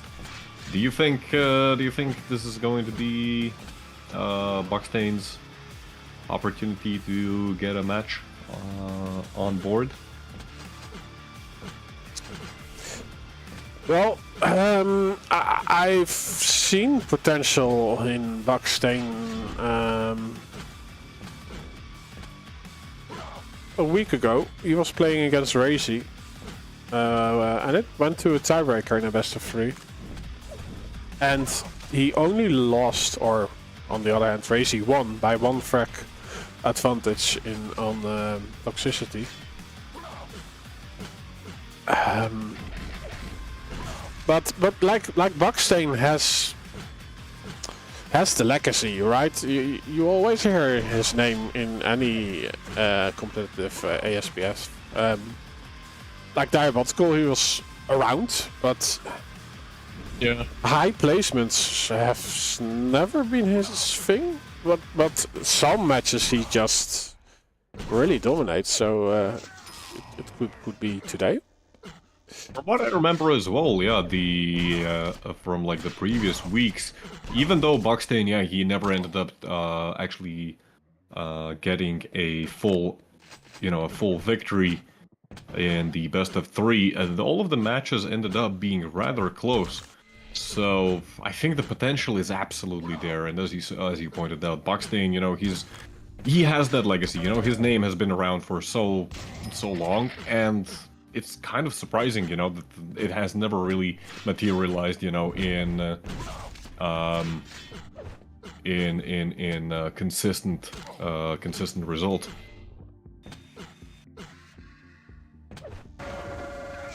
What is going on? Why can't I? Okay, there we go. Quake Live is sometimes weird when it comes to like trying to minimize it and stuff. Yeah, it's what, it was made for Windows 95 or something? No! Quake Live, by the way, even when it first released, by the way, did not even support Windows 2000. The minimum system requirements was Windows XP. Do not ask me how I know. How do you know? Because I had a machine that still had Windows 2000 and I got an invite to the closed beta. And I tried installing it there and then it said, like, nope, you can't run it. That was like, what, 2008, something like that? Actually, no, it wasn't it 2000s. I don't remember. It was a long time Yeah, ago. you're so old these days. You are even a year older than 2 days ago. I know, right? Actually, no. Then yesterday. No, then... yeah. I don't know, man, how time works. I actually had to, like, really think really hard yesterday how to... Time is not a flat surface, it's a circle. That's what they always say in movies. I thought it's a cube. It's a cube? Yeah, it's a cube. So No, seriously, like... Huh? So it works in 90 degrees. I sent you a link, you can read up on it. It's a cube. That's okay. Should we start on? Yeah, let's start on Buckstain. Yeah, let's see Buckstain. We haven't seen him thus far enjoy his beautiful 190-degree field of view, or whatever the hell it is. Oh, you match the POV of the one you're watching. Yeah, I used that setting. It's really distracting, but it's like, it's kind of fascinating. He has a fisheye Quake. I think he's maxed out the FOV slider as much as he can. But it's going so fast, it's... You know what's also going fast? His life, he's dead already. Yeah, that was a quick expire time on his first life.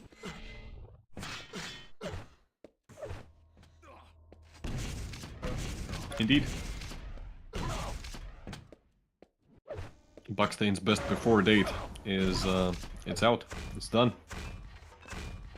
At least for the time being.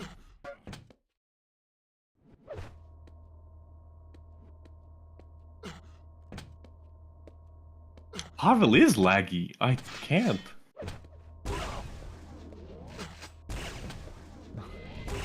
You're not hallucinating at all. Okay, Pavle is actually laggy. Raccoon Animal Trainer, thanks for the follow.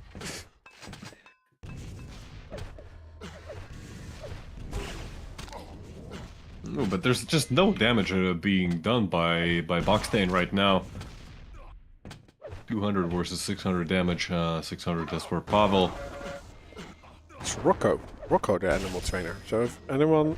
Oh, you need your animal trained, right? My animal needs pets and hugs and... I don't know what he needs. He's really obnoxious today. Well, Rocco is your man.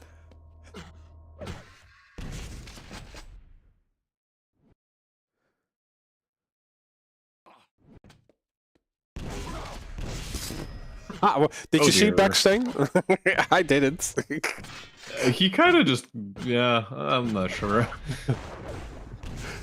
He was there in spirit.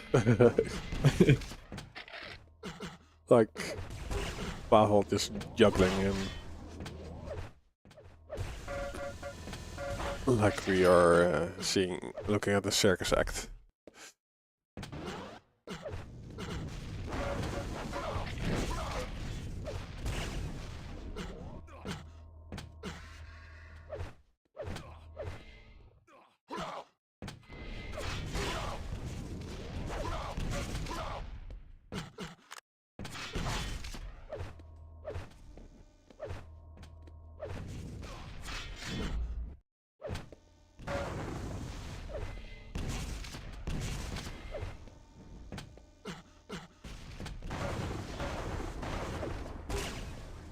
Yeah, so pretty nice. It does seem that Pavle is working with the control for a lot of the map, but the Vax are going, or I mean Backstain is at least taking half of the major items, but still Pavle walking away with all the frags. Yeah, and you can see like the way that like Pavle, he doesn't even move around the map at like at a great speed or anything like that. He's just, you know, he takes a major item, he sits in one spot, like looks around, tries to understand what's happening, and Backstain just keeps running right into him, you know. And I would say like it's a bit like a cat that watches mouse or mice play, and then at some point he's going in for the kill. Pretty much, yeah. And to be fair, that's like that's a signature playstyle of Pavle, you know. And Backstain right now just seems to be kind of playing right into it. Thankfully, Backstain over there, like he even goes for the double back. Why? Why? At least why so early? I don't know. Backstain's now on -1.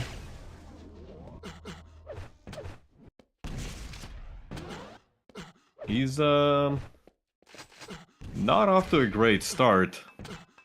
Pavle has had the opportunity to warm up from the previous matches, but still.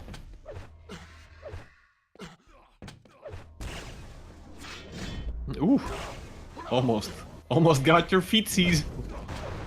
5-minute warning.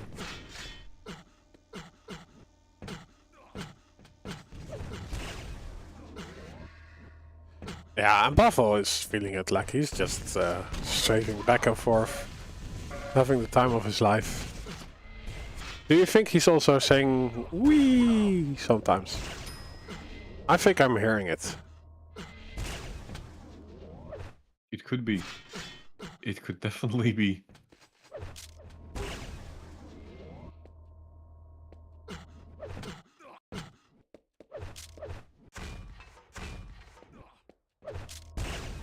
Pavle has everything covered.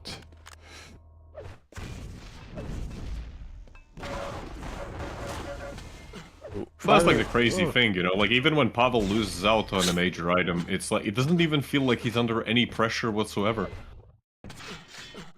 No. Like he has all the answers to every play Backstain is making. Right now, definitely.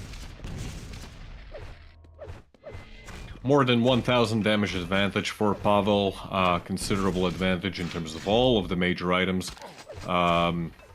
Even if you count all the green armors, an advantage in that regard as well. Accuracy overall better, just like everything is better right now for Pavle. And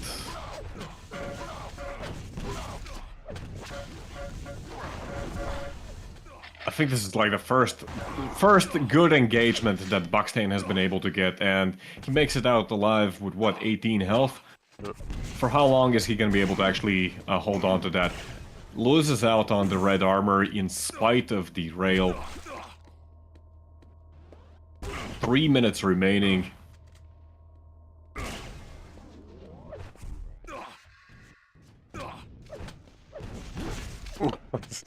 Oh dear. No, okay. Oh, dear. It's like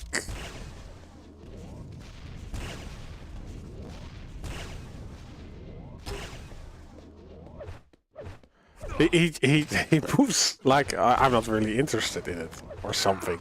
Like so slow. Buckstain? Yeah. It's yeah, it's kind of weird. It feels like he's half asleep still.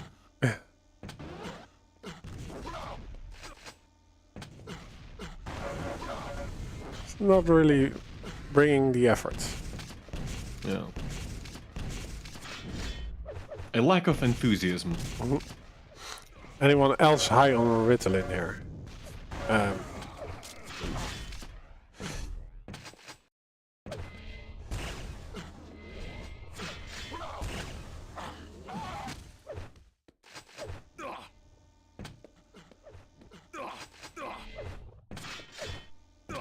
Wait, Buckstain just got a frag and he's still at 0. Oh my. There we go. There we go. I think Buckstain's mission has been accomplished, not to finish with a negative score. He's +1 right now.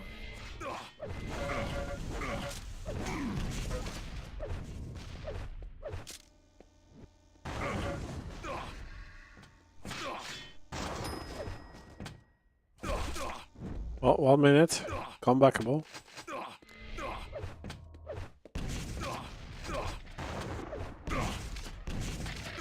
Not the best rocket jump. Yeah, I don't know. It's Oof. Buckstain's like he's starting to hit some shots. He's getting something done, but it's just all of it is so late, and I think Pavle also his guard is down as well. He just doesn't he doesn't see it possible for him to lose anymore. Well, it does read him well.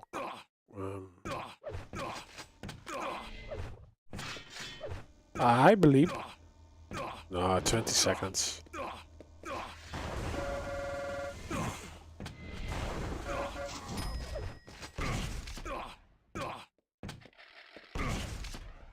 Yeah, 10 seconds remaining. The score currently being 5-9. It's what are you doing? What is wrong with you today? Oh my god. You were talking to your cat, right? Yes, not to you, okay. Rob. No, oh my god. I lost my train of thought. I'm sorry. My organic floof is... You usually have some intelligent things to say, but not today. Not today, it's just like this creature has taken up all of my brain capacity.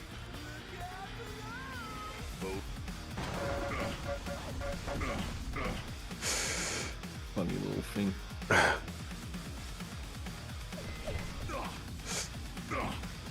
Yeah, second map will be Sinister. Well, start prediction. We'll give you guys 2 minutes. 3, 2, 1. Wrong scene. There we go. Wait, who are we starting on? Buckstain. Buckstain, very well.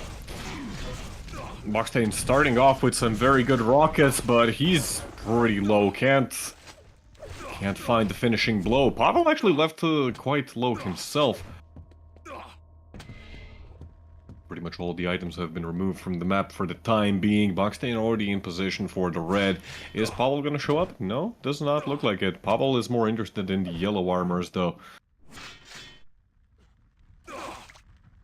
Boxstein actually looks like he's going to be able to establish an early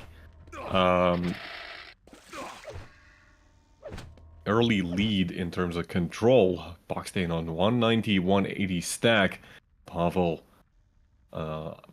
with no overstack whatsoever, only 100.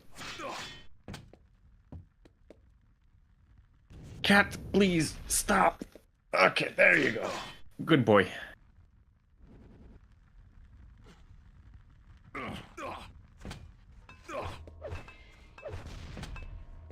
Oh dear, Boxstein dodging those grenades like he's Neo. Oh, okay. Yeah, he was thinking of going up, right? He definitely, like, it looked like it. He was ready for that. Or was he expecting that Pavle would fall down?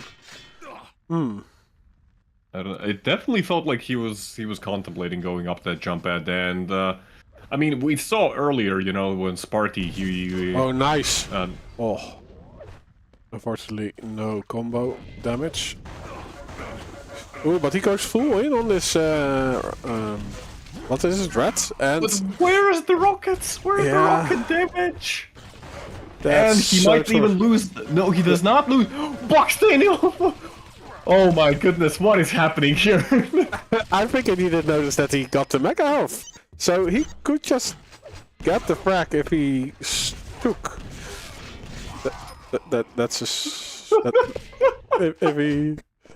if he stuck, is it stuck? If he stuck with his machine gun. Stuck, okay. You got a stucky stuck. Yeah. Oh my goodness. But like, what was this engagement? What was this sequence that I just witnessed? Can anyone explain to me? Oh, it was shooting. It was shooting and stucking. Boxstein, though, he's still healthy as all hell, but, you know, as we saw earlier, if his rockets aren't connecting, he's losing out on fights that he should. That he should lose out? Or shouldn't? Shouldn't. Okay. Shouldn't. Shh.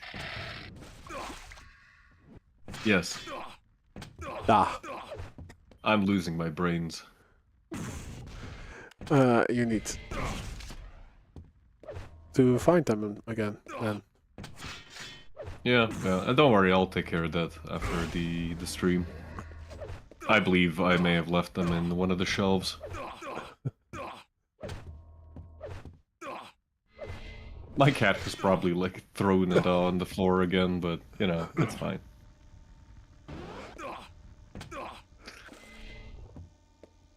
Yeah, so control for Boxstein, the lead for Pavle.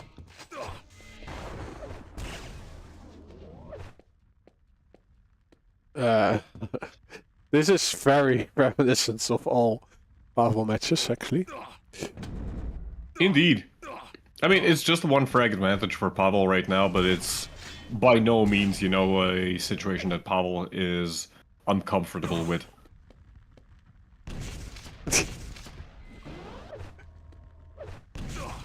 Like looking at the portal, it's a sad puppy. Please come home, daddy. But Pavle already left. Okay, hitting a rail. Ooh. Oh, going all... being pushed onto that jump pad really was... that was the thing that sealed Boxstein's fate there.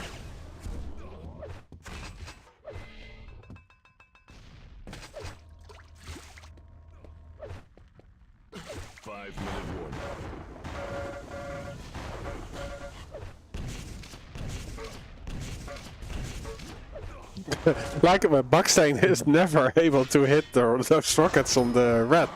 But Pavle is just connecting everything. And I think, you know, it's like also kind of funny that, like, Boxstein, you know, he's getting hit by one rocket, second rocket, third rocket, and he's still standing on the red, trying, you know, desperately to grab it. He does end up fragging Pavle at least once more. And once again getting some control back on the map. But again, it's not like Boxtain has been missing out on control. In fact, Boxtain this entire time, he's had nearly double the amount of major items, and he's struggling so hard to convert that into frags. Yeah, and he's now actually at the wrong item, so Pavle could get this red. Pavle is nowhere to be seen. There are two yellows up. Is he also leaving that be? No, there's one for him.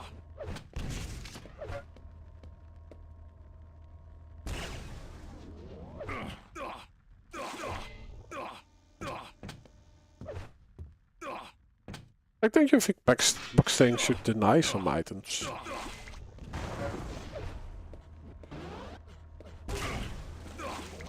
Ooh. Pavle actually very low. I don't think Boxtain realized just how exactly low it was. Oh, the prediction is so on point. Yeah, but then he shoots before he aims. Yeah, it's important that you shoot with aiming. Yeah. It's a common mistake. First aim, then shoot, not the other way around.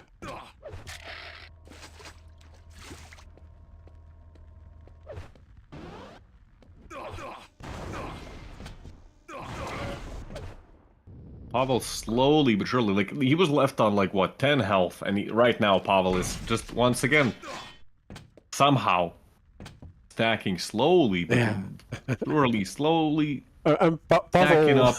Pavle was not around the red, but his spirit was there, so Boxtain decided to do a rocket jump, because he was scared that Pavle was getting an angle on him. So even if Pavle is not pressuring, he still has presence. I like these moves by Boxtain right now. The red armor is up. Boxtain gets an angle. Like, some of these shots that Boxtain has been hitting, they're kind of crazy. Another rocket jump, but like Boxtain, he's missing. Oh dear. Yeah. So it's all also Pavle's experience. Like it's not like Boxtain is trying, Indeed. but just the way Pavle is playing is excellent. It's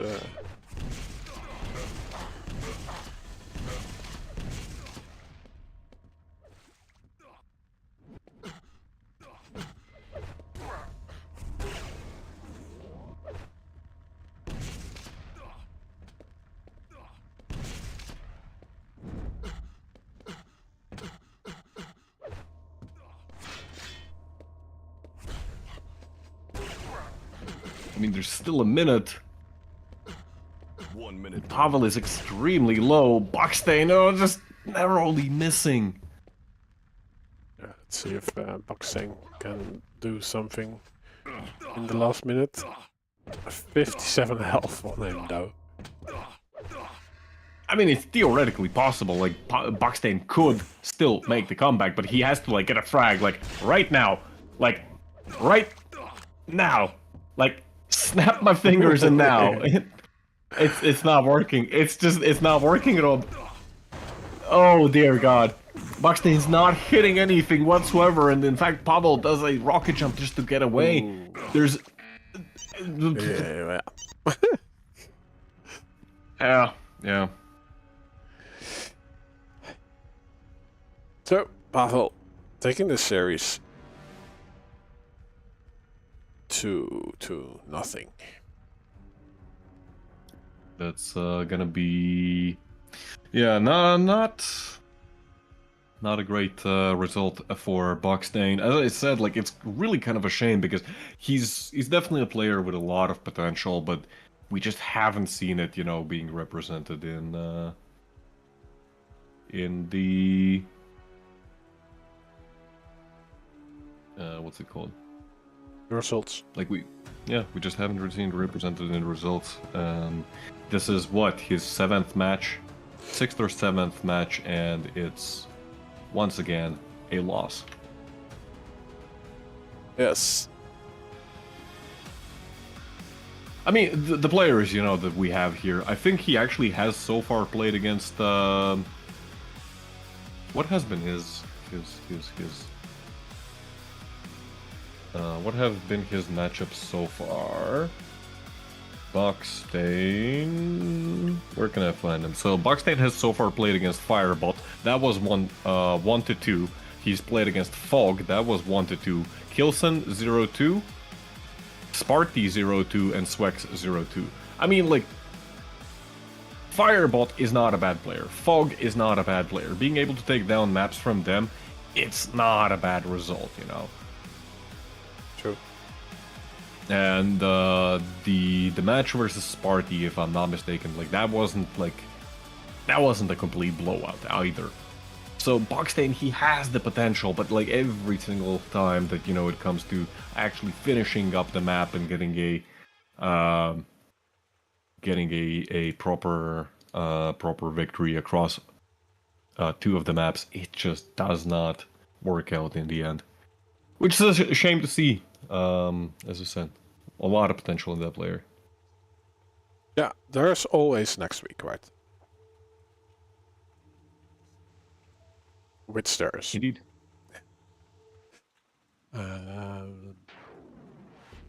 Yeah, next week will be round 6. Indeed. Also, starting on 1 p.m. Guys, it's classical Boxstain. Appears to be so. Yeah, thank you all for being here, participating in chat, doing the predictions. Thanks for the follows, everyone. Thanks for the raid, Moto Crew and Kilson. Thanks everyone on YouTube for being there. That's the best quality that we can offer. Fantastic TV cares. Indeed. We do care. Do you have any parting words, Lathats? Not really. I am old now. I am officially old. The brain is empty. Yeah, that's it. Energy level is low. I have to understand what the hell is my cat so concerned about. I spent the entire yesterday with you, and you still want to snuggle. Oh my god, you are insufferable. Well, good luck. Oh my god. For the players, good night, good fight, and see you guys next week. Bye bye, everyone. Goodbye.